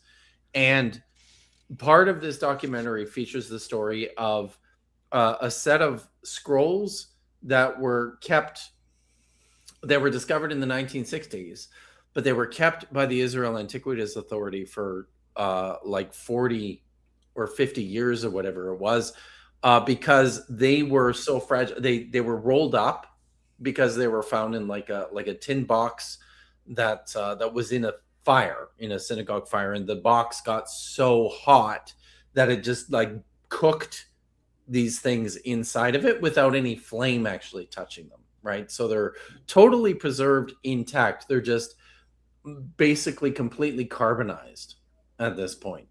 And they were afraid to do anything with them because they were so fragile. It's just basically like charcoal is like lumps of charcoal, these things. So some researchers from Kentucky, of all places, figured out how to scan them digitally and then put them up into a computer environment, into a digital environment, and then basically just unrolled the things and were able then to read the entire completely carbonized scroll. That's pretty crazy, isn't it? It's wild. It's and it contained the book of Leviticus, and it dated to the 2nd century AD. So it was very, very cool. But anyways, that's what that reminded me of. I think those scrolls were probably being carbonized. Hopefully. Right, well, that was a fun trip. All right, but before we get going, I guess I'll so I'm moving on to my usual like non-alcoholic beer intermission. But I will say, if anyone, because now that reaching a probably larger audience now than we're used to, that's for sure. If anyone is seriously though looking for good non-alcoholic beer choices, see, I became a bit of a connoisseur of one because like people know my backstory. At this point, 5 years ago, I had stage 4 cancer. I was on like immunotherapy and chemotherapy. They didn't want me drinking very much. Also, I'm fine. I survived. But I started looking into like non-alcoholic beer choices because, they didn't want me drinking so much. Now I found in general, if you're looking for a good non-alcoholic beer, I found hazy IPAs are the best because you can get much more flavor from the hops, and then with them being hazy and less filtered, that also gives it more body that you're missing from a lot of non-alcoholic beers. But also in general, I would say go with breweries that only make non-alcoholic beers, because you see some like I've heard you say that before. Yeah, because like some of your bigger like craft breweries, like Sam Adams has some non-alcoholics. Brewdog. Other places make like they're okay, but I find like the best ones are from the breweries that just make non-alcoholic. Like Athletic's a good one. The one exception I found is a brewery that makes real beers and non-alcoholic beers is Untitled Art out of Georgia. They have some really good non-alcoholic ones. But anyway, this one is from Go Brewing. It's their Disarm Hazy IPA. They also have a tropical IPA that also has like some mango and peach in it. It's really good, but that one almost tastes more like a juice or something. It's a little beer-like, but still really good. But this one actually does. It's like drinking a hazy IPA. And Nice. Really good. So very good. Well, thanks Tommy, for that. Okay, and I've got a shorter beer thing. All right. Okay. Thank God. So this is from Third Eye Brewing, somewhere north of Cincinnati. I forget where. It's a double knotted Imperial German pretzel ale, 7.5%, and that sounds great. It's won some awards.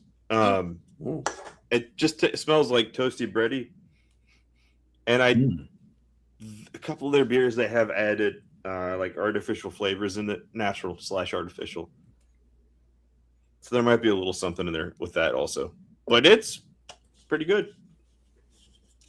Nice, excellent. I am on my second trooper beer. So. Nice. Yeah. All right. Cincinnati mentioned. Yep. If people didn't know, that's where me and Matt are. So, all right. All right. So YouTube seems to be behaving now. So, all right. Yeah, probably because probably a lot of flavor in those just like on their own. But yeah, like I said, I mean, I got into them because hey, times were hard. Times were tough. True. All right. Let's hear more about Chronicles. Chronicles 13.5. Oh, 13.5. Chronicles. Yeah, because of course, when you're talking about Chronicles, you got to have Jesus here in the background because that's clearly what it was actually talking about. if most Absolutely. modern evangelical preachers are to be believed. God of Israel has given the kingship of Israel to David and his descendants forever by a covenant of salt. There it is. There it is. That ended with a question mark, but he didn't. He's given the kingdom to David. Like a covenant of salt? Second Chronicles 13:5, right? I think that's. I think. That's Well, yeah, it just says Chronicles. I know, yeah. but Look at how rhythmic the viewing graph is. Did you see that? Where it shows how many, like where it's been, yeah, like paused and replayed the most. Yeah, so it seems like at regular intervals, people are just like, "What the fuck was that?" They have to go back. It's like, all right, I can handle a little more. No, what the fuck? It was intentional, man. That's AI is done on purpose because it knows we engage. 1923, 1610, 13:7, 50. Yeah, they're all like around like the like 10 to 20 seconds of that minute. That's wow. Have you ever had YouTube show you something that you've only been thinking about, but you haven't said out loud? Has that happened to you yet? Probably. Like the other day, I was just thinking, for example, like thinking about woodworking, and didn't watch anything that had to do with that. Next day, all these woodworking things show up in my feed. I'm like, God damn it, I've been hacked. Unfortunately. All right. But also, so I am has knowledge and stuff, I think. I know. Well, I'm just saying. I grabbed my computer because I was going to look some of this stuff up and see if I have some additional resources. So I will look this up and I will let you know what it says about the covenant of salt. Okay. As in, you're looking it up like right now, or do you want us to keep going with the video and you'll get back going, with us? Or? Keep going. Okay. But I'm just going All right. to read here, and I'll let you know.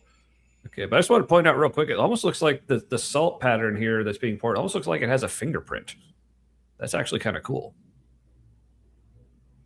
But yeah, that's what it's fingerprint. Okay, the AI, Tommy. So I mean this is sensible to me.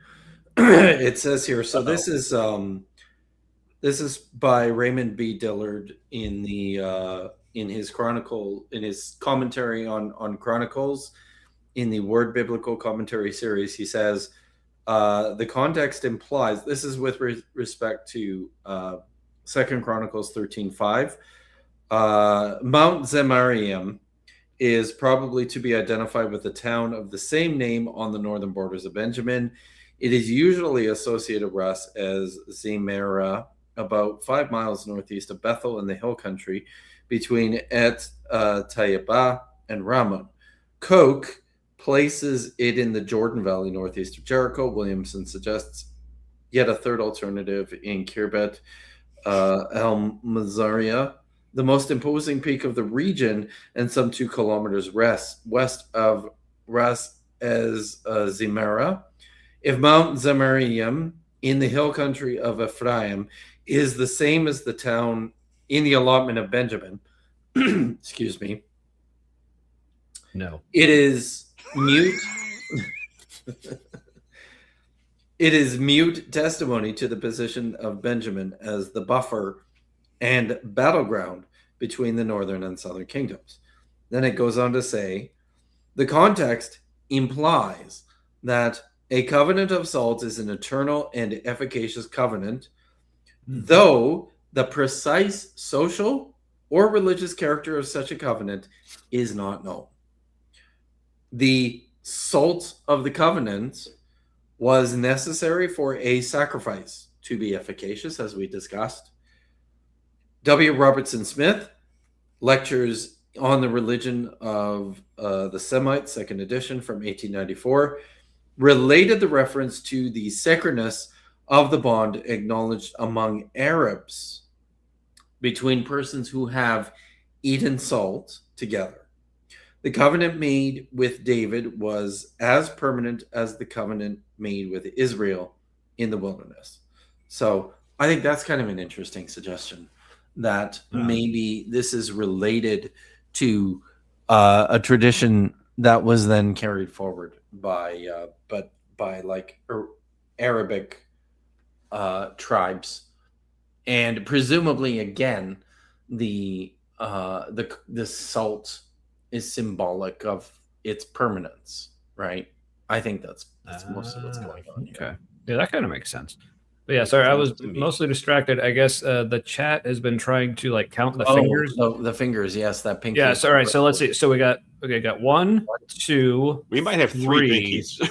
And then 4 and 5. There's definitely at least 5 fingers. I'm thinking there may be another There might one be a sixth. that the salt is coming, and we haven't even got to the thumb yet. So he might have 7 fingers. Is that?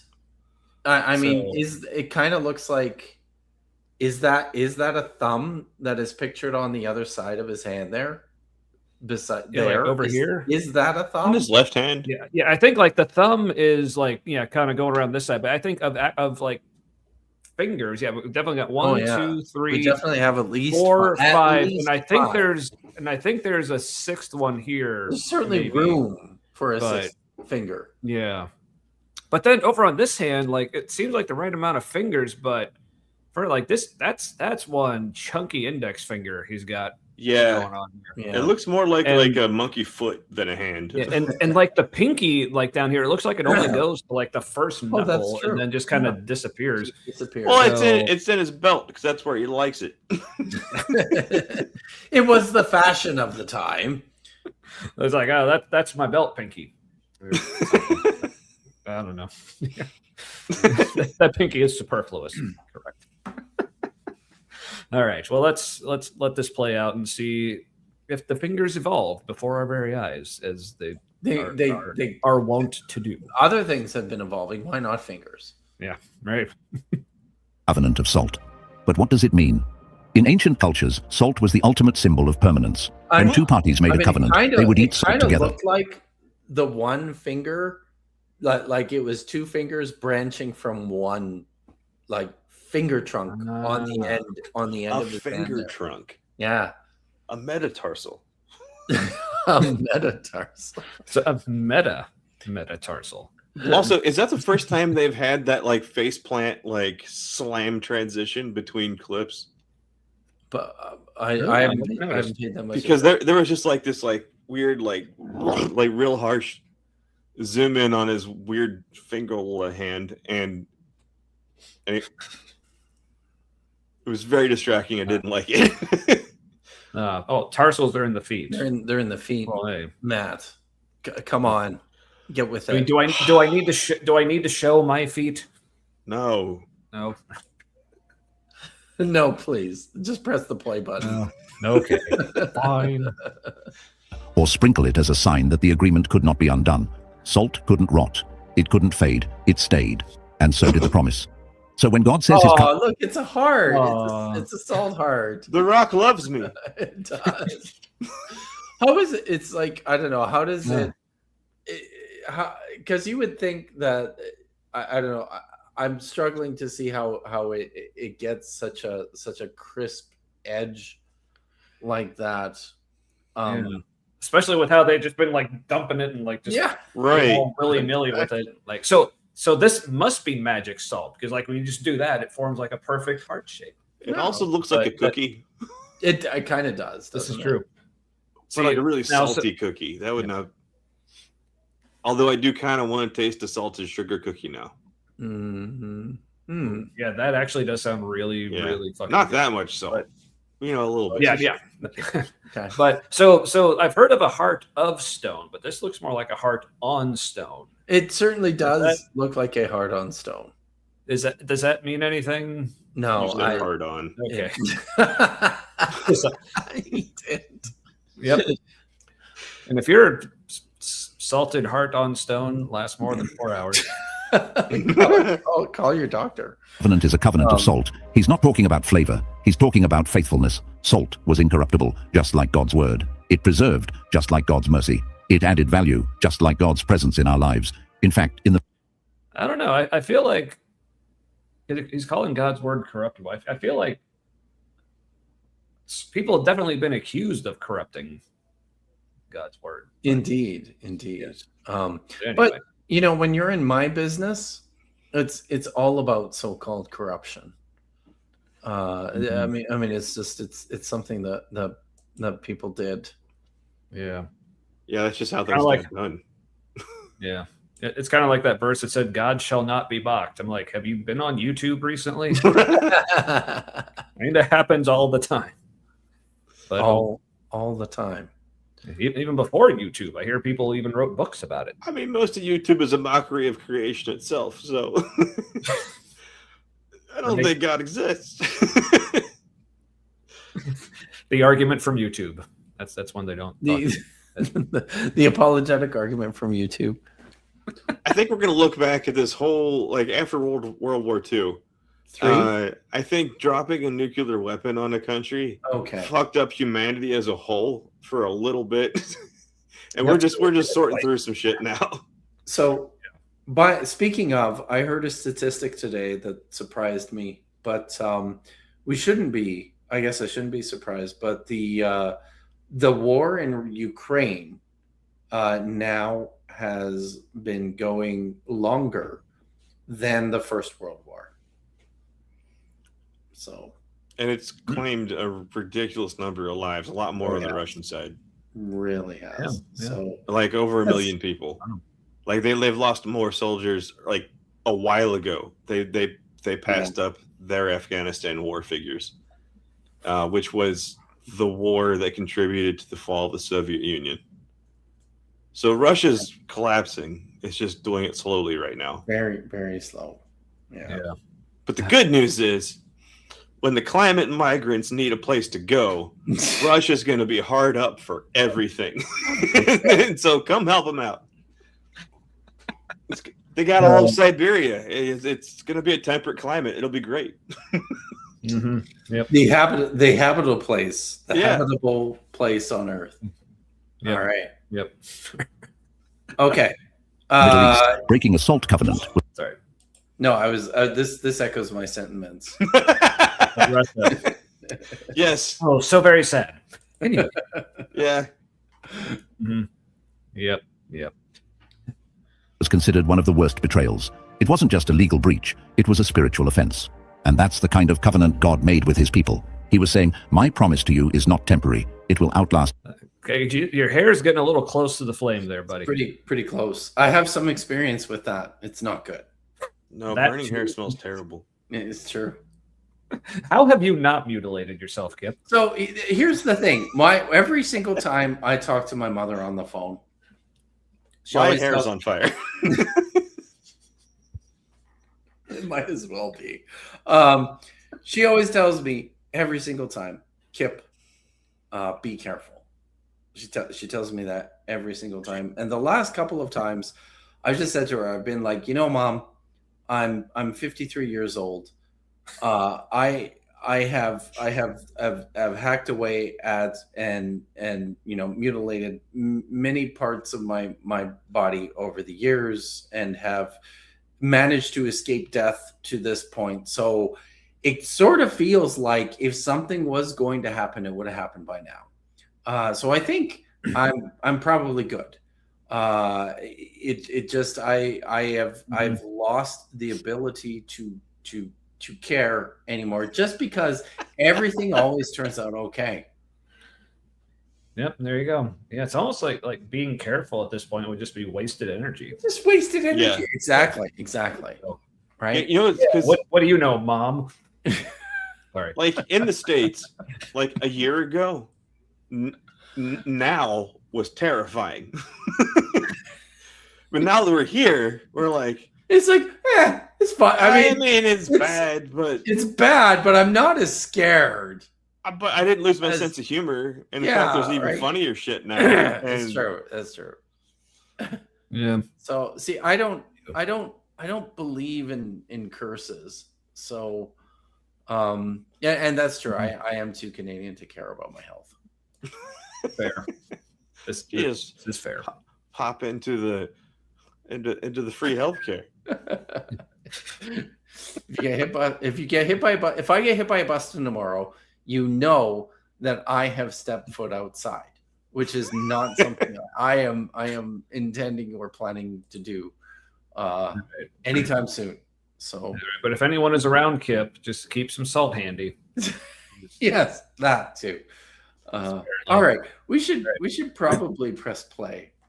Yes.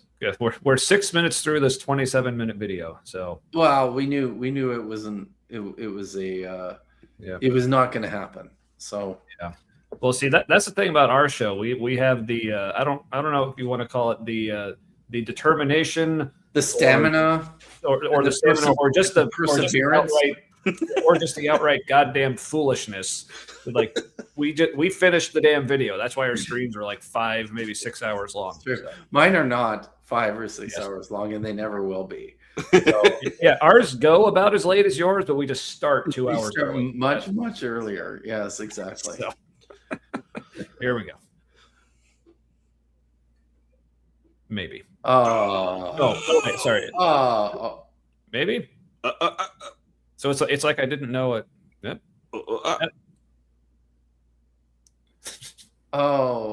It may have been YouTube. It's yeah.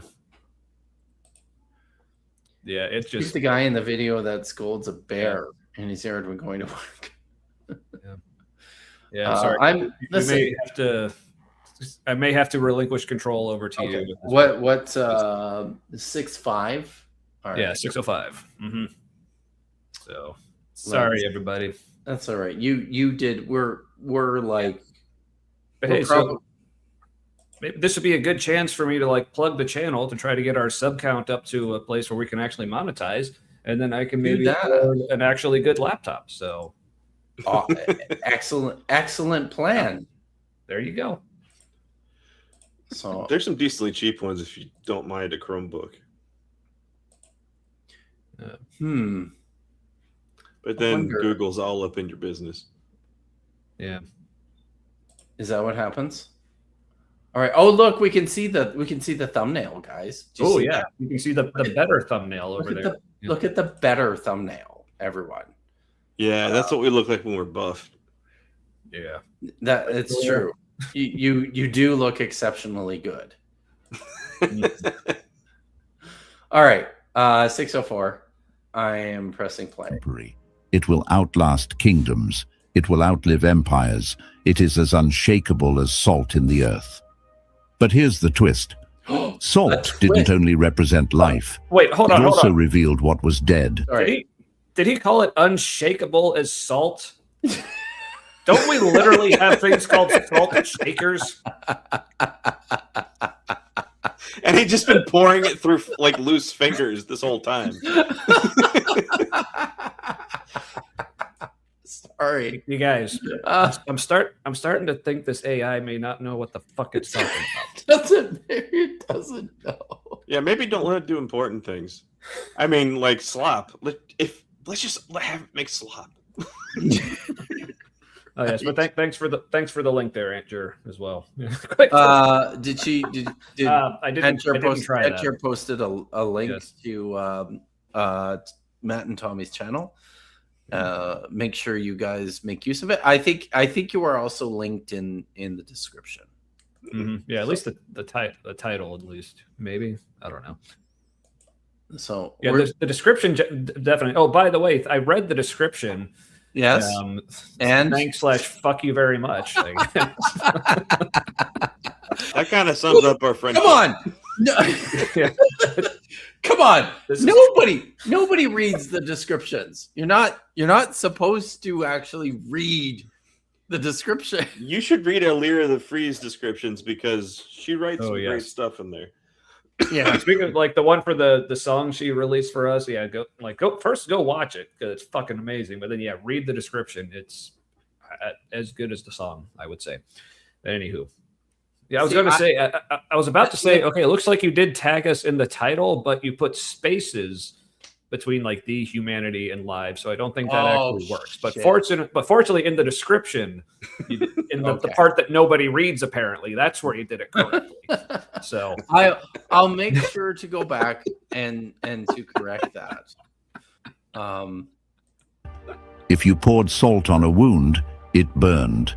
If you poured salt on the ground, it sterilized it, made it barren. In other words, salt had two sides, which means What? salt didn't only represent Those are the life same thing. in some moments. Burning and sterilizing? No, I mean, like it hurts your skin because it's toxic to life in that quantity, the same way it is on a field to life. Certainly. Yeah.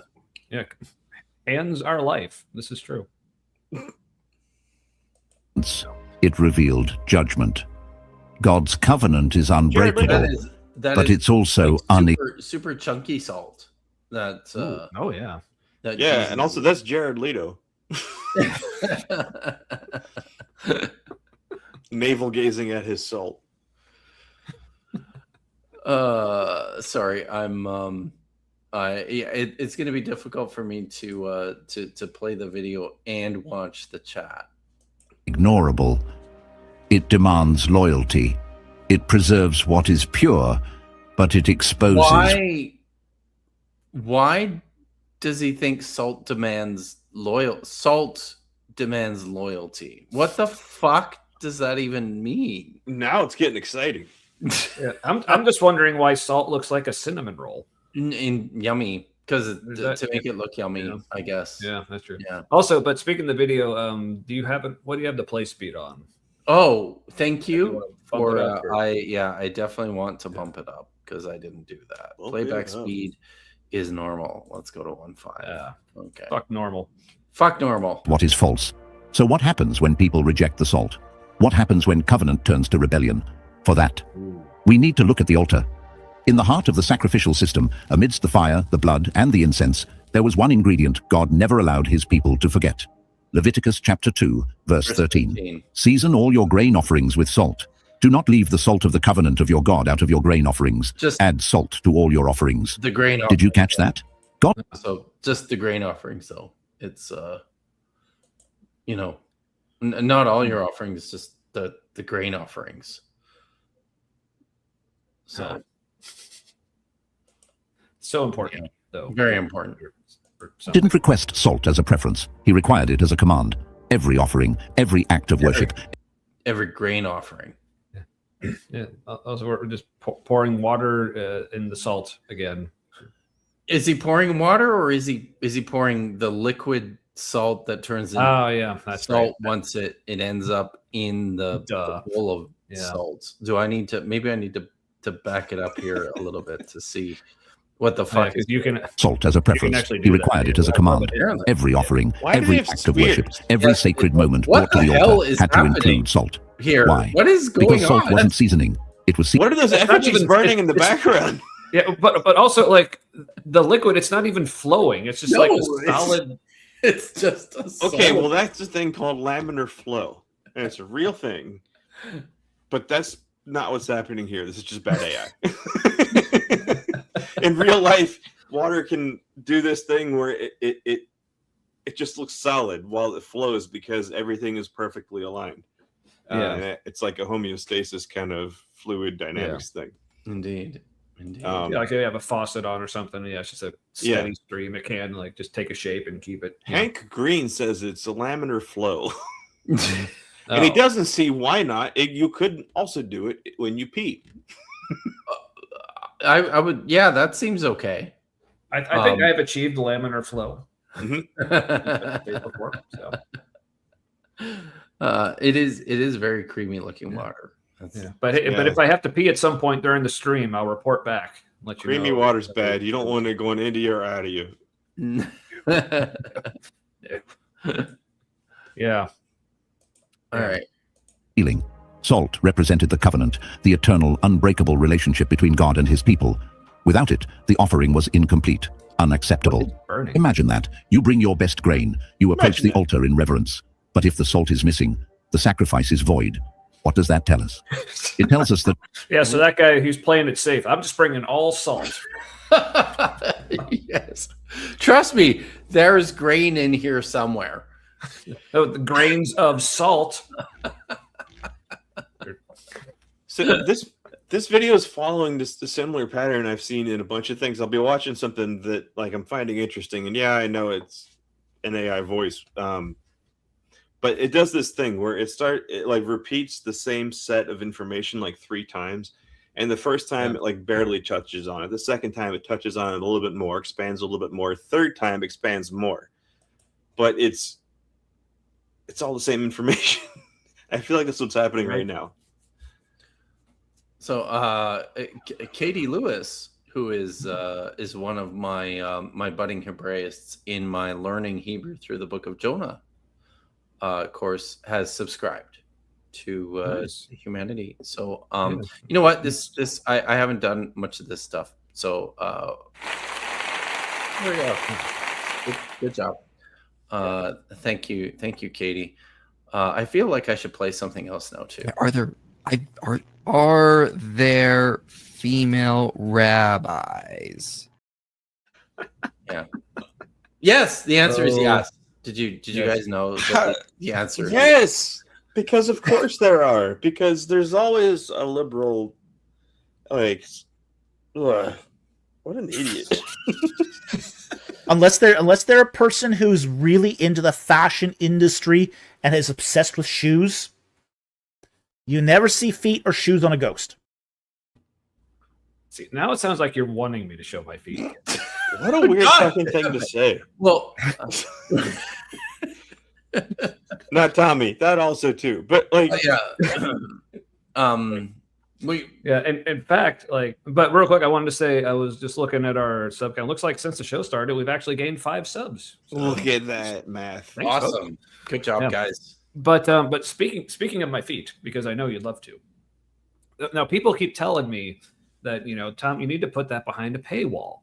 Now, yes, please. I'm not telling you what to like set your super chat goal as for the evening. Oh, but I'm just saying.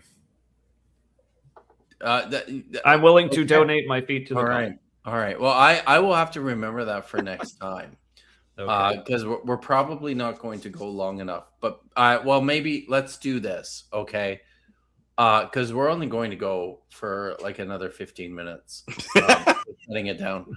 But yeah, let's say if in the next 15 minutes we get 5 super chats of any denomination, Tommy will show his feet. I will probably leave the room while that happens. But, not just look, leave the room. But how many super chats needed to make Tommy cute? The good news is 0 super chats are needed. Well, here's the thing. I'm wearing sandals at the moment. Okay, to be pedantic. And 1 super chat for Tommy to go and find a pair of shoes to put on, just in case. So So that's okay. Well, so we've got 1. All right. I'll go get my shoes. That one counts for the shoes. All right. Now, if there are 4 more, he'll be taking it all off, guys. Shall we, while Tommy is looking for his shoes, maybe we can continue with the video a little bit here. God doesn't just desire passion, he demands purity. He doesn't just want worship, he wants covenant worship. You see, many today bring songs, prayers, and emotions to God, but forget the salt. They forget the promise, the purity, the permanence. Salt wasn't for God's taste. It was for our remembrance. I don't know. It was like it reminded the salt brothel. What is she doing with the salt? I don't know, but it looks sensual.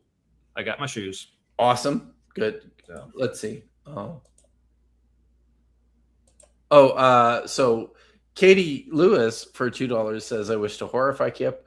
Also, I Hebrew 102. Yes, it's I hope Hebrew 102 is coming.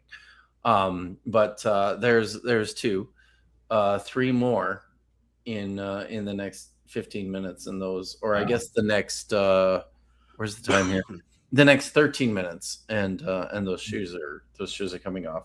So yeah, like what is she doing here? There? Here.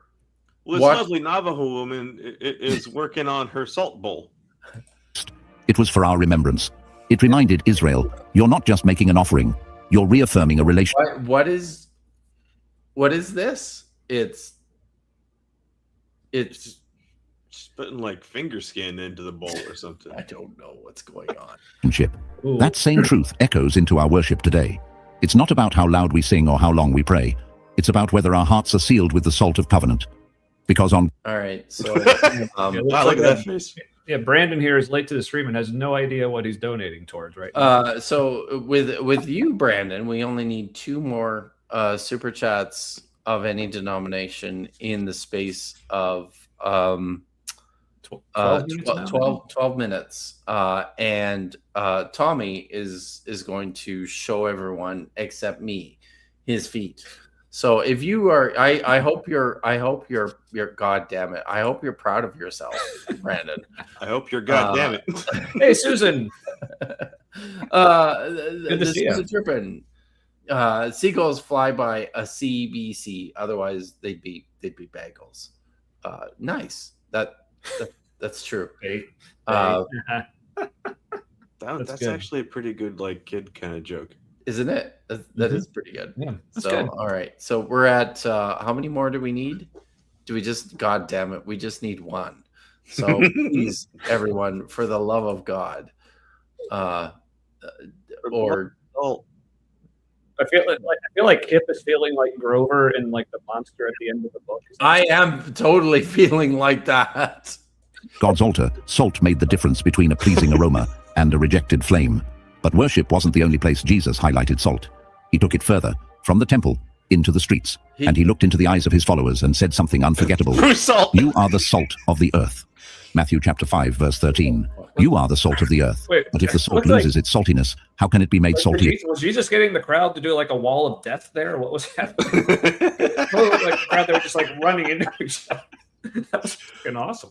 The best wall of death in a video that I saw was a baby metal concert.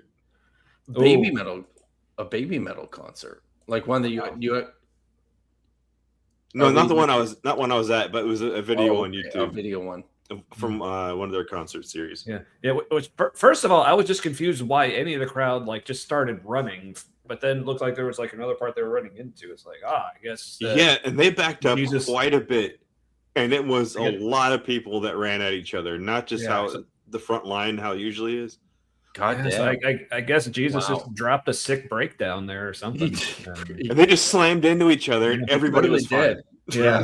Something Like- unforgettable. It's like, You and are the blessed are salt those of the- who right now. That's the forgotten beatitude. The correct. Yes. Earth. All right. Matthew chapter 5, verse 13. You are the salt of the earth. But if the salt loses its saltiness, how can it be made salty again? It is no longer good for anything. With these words, Jesus wasn't giving a metaphor. He was giving a mission. In one sentence, he connected every believer to the ancient Wait. covenant, to the altar, to the eternal. But he was using a metaphor. To, Counterpoint. like, does the AI understand that even though there was an intention to his message, it's still a fucking metaphor? Like that part doesn't change. Jesus never used metaphors. What are you talking about? All right. He literally Promises never seed. used metaphors. Yeah. Rarely, never. Yes. filled with salt. He was saying, you are the covenant now. You are what preserves the truth in a world that's decaying. It's not just about being good people. It's about being essential, spiritually necessary in a world that's rotting from the inside out. Because what does salt do? It preserves what would otherwise spoil. It purifies what would otherwise be I'm defiled. not sure It what adds that guy too. I'm not sure what he's doing. Making a salt stew or something. Something like that. I will. Also in the chat, there's apparently he said something about how salt loses its saltiness. Because several people have a problem with that. Does it just not lose its saltiness? I honestly don't know. Oh god damn. Well, there we go. I mean, that wasn't necessarily part of it, but I mean, and I'm not. No, nobody's. And are we like speaking in terms of like biblical euphemisms? All right. So yeah, I guess, which feed am I showing? I mean, I know this is typically like a Hebrew Bible channel. Like, which feed are we talking about? No, this is a not a. It's not a family show, but this is a this is not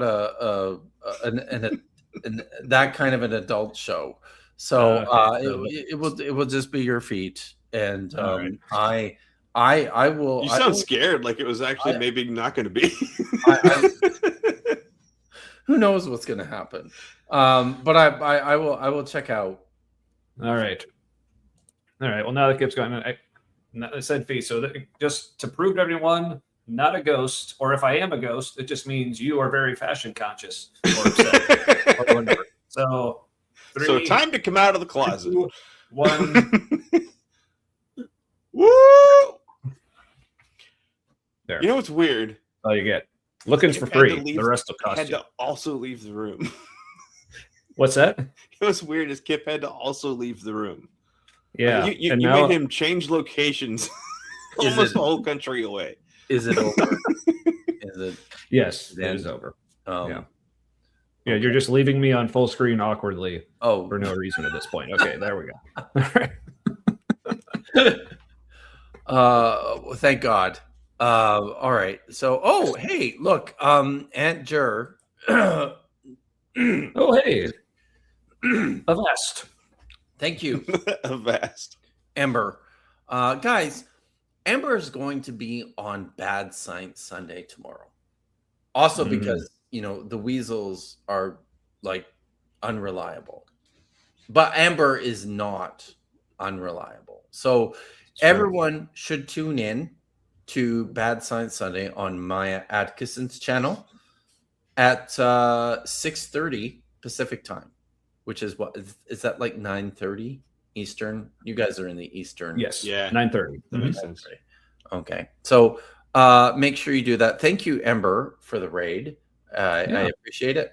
We're about at times. You guys want to do you want to talk about who you are and where people can find you and why they should watch your show? Or you could also talk about why when they see your show come up in their feed, maybe they should just skip over it and watch something else if you wanted to. But whatever you want, go for it. That sounds like something I would not want to tell people to do. See what you're trying to do there. But yeah, I'm Tommy. That's Matt, as you can see by our names on the things. Yeah, we have a show called The Humanity. If you're wondering to yourself, well, that sounds pretty general. Which humanity? There's just so many to choose from. Well, like when people say, "Oh, the humanity," like something like really dramatic. That one, that's us. I think that was like when the Hindenburg, died in a ball of flame. When because our show is, if nothing else, just a large explosion because someone used the wrong kind of gas. That's basically what it is. But yeah, so we stream live every Wednesday night at 8:00 Eastern. That was at 5 Pacific, your time, Kip, I think. Yes. And then from there you can do your own time zone math. And I'm not as good at math as Kip is famous for being. And BS, there is surprisingly less feet. Yeah, I've only done that on Kip's show. Now that I think about it, now twice. Jesus Christ! Well, hey, I did it the first crazy algorithm. Well, see, I did it the first time you had us on, and then you invited me back. So I only assumed that was why. Wanted more. Yeah. Is there any sacrificing on your show? Somebody burns a goat whenever they show up. Nice. Guard. Yeah. The ceremonial lighting of the goat. Mm-hmm. Yeah. Mm-hmm. This is great. Thank you, Jillian, for the reminder. Jillian Wren will also be on Bad Science Sunday tomorrow night. So that looks like a very good time. So everybody tune into Bad Science Sunday tomorrow to watch both Amber and Jillian. So and then watch Matt and Tommy on Wednesday night so that you don't see Thomas feet. Well, yeah, and shows never hearsay. I do remember doing it once on our show, but it's only been once on our show, but now twice on yours. So You're like so. Do you have a problem? It feels like you are. Well, like, I mean, plenty of unrelated problems, I can assure you. But now you can advertise like Bunch of Scripture Saturday is like it's With just like feet. the humanity with twice the feet. there are no feet on. Yes, fair. Okay, it's But I guess, like I said, like I would kind of describe our show like said a lot similar to what like Kip and like the Niddy and the Weasels usually do here, but I would say somehow less professional, only because like me and Matt we're like neither of us are experts in any like relevant field that we discuss. But yeah, we're just a couple like former Christians, currently atheists, who just. I mean, on paper, it sounds like a pretty run-of-the-mill atheist watching Christian apologetics and church sermon videos and reacting. But I think for us, like what Matt was saying at the beginning of the show, it's like we just have a really fun community there in the chat, and we just have fun interacting. We joke about how long our episodes end up going, but it's mostly because we're just having a lot of fun, and we just kind of don't want to stop, and we go till like we're literally just like about to pass out and just have to end it. But yeah, it's good times. So come on by. Yeah. Like we're almost dead. Good times. Mm-hmm. Yep. Yeah. awesome. Yeah. BS knows. All right. Yes. So everybody, please, if you haven't already, then you should be subscribing to the Humanity Live. You're just a few away from you hit 300, right? No, we just hit 200. 200. Okay. Yeah. You just hit 200. So around 270 now, I think. Right? Nice. Yeah. Awesome. No, we're at 226. Oh, well, you know, were 2 looks a little bit like 7. So close. So So everybody, please subscribe to the Humanity if you haven't done so already. And Tommy promises not to show his feet on his own channel. Yep. So Right. so I should probably Sapphire Plushy Sorceress Light asks Jillian if she is the guest or the replacement Weasels. Jillian will be the guest tomorrow night. Ember will be replacing the astrophysicist Trechko Weasels. So there won't be any magnets, and there will be a lot less astrophysics. Although Ember kind of holds her own in that department. Oh yeah. So for sure. It'll be a good time. So thanks guys for coming and hanging out with me in a pinch, because I think I just asked you yesterday, didn't I? Yeah. Oh yeah, sure. I mean, it's our pleasure. I mean, we know you're wanting to get the show back up and running. So it's anything I can do to help, continue this abomination that causes desolation that is a show, running. Well, I certainly appreciate it. Thank you very much. Yeah. A pleasure, man. Always fun. So, yeah, thanks. Sorry, there's go. something I can't say because it's not my show, and I can't make it leave my head, and it's cracking me up. But okay. You can, this as I tell the Weasels on a regular basis, this is a safe space. Yeah, but you always tell us on a regular basis that you're lying to the Weasels when you say that. Don't tell him that. Okay. All right. So what is it? Were you gonna? No. Do you need to type it in the private chat first? No. It just gets extra crude. Oh, okay. So I don't. If feet made you uncomfortable, I don't know how much more crude you want to get. So it's weird. It's an impossible question to answer. Given I know, right? I have no idea how crude. So that's why I said that, and I decided not to say it. Okay, but I needed to. But So I also everybody- couldn't be normal, so I needed to let you know why. Right. Well, I guess tune into All right. our show this week, and maybe Matt will let us know what's on Probably his mind. But he just really wants everyone to know. Good tease there, Matt. That was Right, good. it's true. Yes. So everybody Professional. should tune in on Wednesday. So I don't get to tune in on Wednesdays at 5 right now because I'm still finishing a Hebrew course, but I'll be there All right. probably after my class is over on Wednesday. Everybody right. here should be there. Yeah. On Thursday, I hope to do a Hebrew reading stream. I don't have a guest lined up yet, but I am going to be working on that over the next couple of days. And Vish and I will be back on Friday in our usual time slot at 5 o'clock Eastern, 2 o'clock Pacific. For we did, Wes Huff is teaching a course. Is he now? A course through the Peterson Academy. Have you heard of the Peterson Academy, Matt? Oh yeah, it's a polished turd of an organization. It certainly is. So we might continue with that because the first two lectures from Wes's course titled "The Reliability of the Bible." Of course, yes. It's a very reliable doorstop or paperweight, or So those have been uploaded to YouTube, and we might continue through that unless something else comes up. So we shall see. I'm kind of on a vacation. See, it says right here, I do see.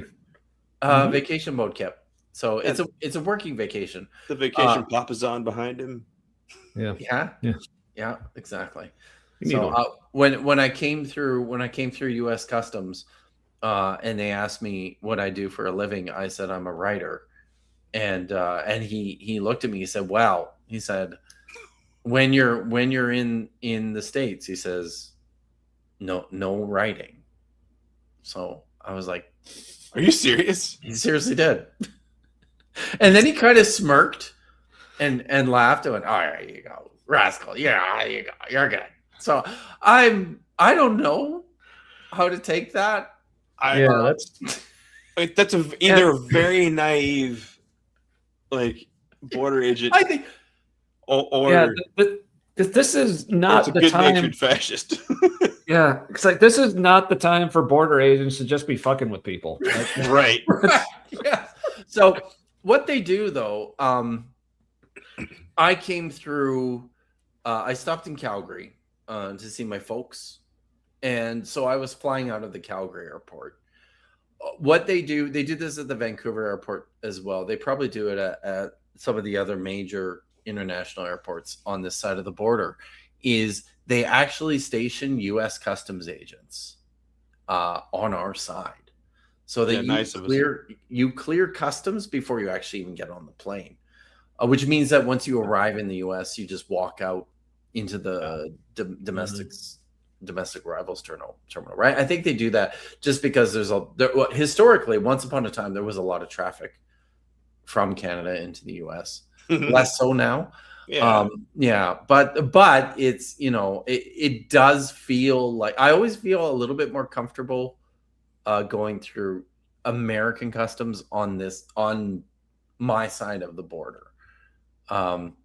Because I don't worry so much about getting thrown into a detention center when I'm in Calgary. So I think they probably just say no, go home. So that seems better. So you should look too much like Kid Rock. No detention for you. Yeah. Well, it serves me well, actually. I guess in without the wardrobe. Jillian Wren has never been in a Canadian airport. So it's everybody should be in a Canadian airport at least once in their life. Is that a threat?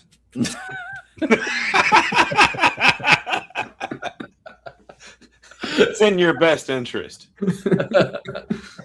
No, this is a nasty rumor that was started by the Gnostic informant and perpetuated by. Did he actually fucking say that? Oh no, he said Kip Davis is Well, let's see. He said. I know he said you didn't write any books. He did. He said this. If I can. Goddamn, where did it go? Did I? There it is. Kip Davis has written no.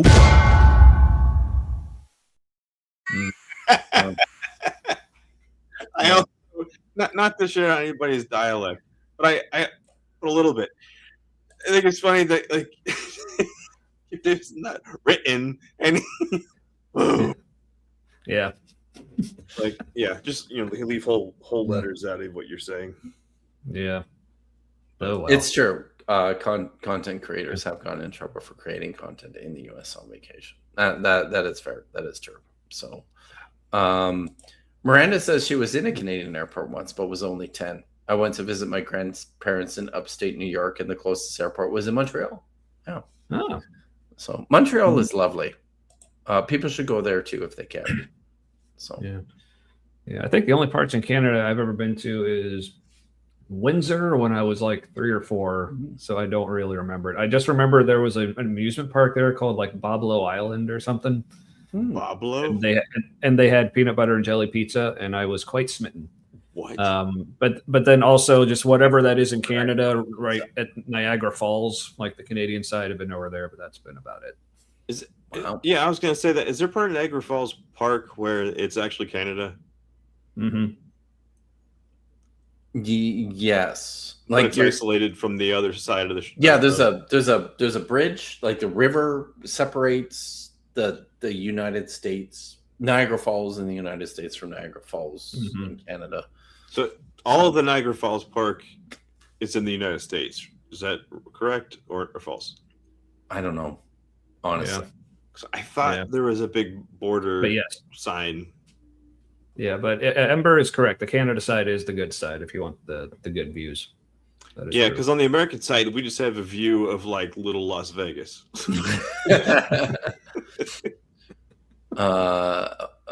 Lubalar says, I've never been to a Canadian airport either, probably because I live in New Zealand.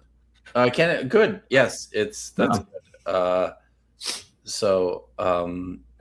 Yeah. Oh, right. Yes, it's on the good side. Yes. Yes. So yes, we've all learned that Kip has run out of it. I mean, that's really, honestly, that's probably the theme of this entire stream. Until it gets to feet, specifically Tommy's feet. And then all of a sudden, Kip has fucks. Well, yeah, but I saw them. I saw them that one time, and I was done. I was like, "That's it." Yeah. I guess to be fair, the last time it was without warning, but without consent. That's true. Right. That's true. Hey, I've learned my lesson, and now I charge for it. But, get on it. But wait, but Kip, you were getting all the money from the stream. So does that mean you're my pimp I now? guess no. I think the stream is over now, isn't it? So excellent point, Tommy. God damn. All right. Well. All right. Okay, so we're gonna shut this down. Thanks again, guys, for joining me. This was fun. Everyone, I have to find the outro here because I'm bad at this. So it's you're on vacation. It's true. There it is. No, that's the intro. There it is. I found it. Okay, so we're good. Everyone, stay safe, be good, and stay salty. Stay salty. Very nice. As always, Hatikva.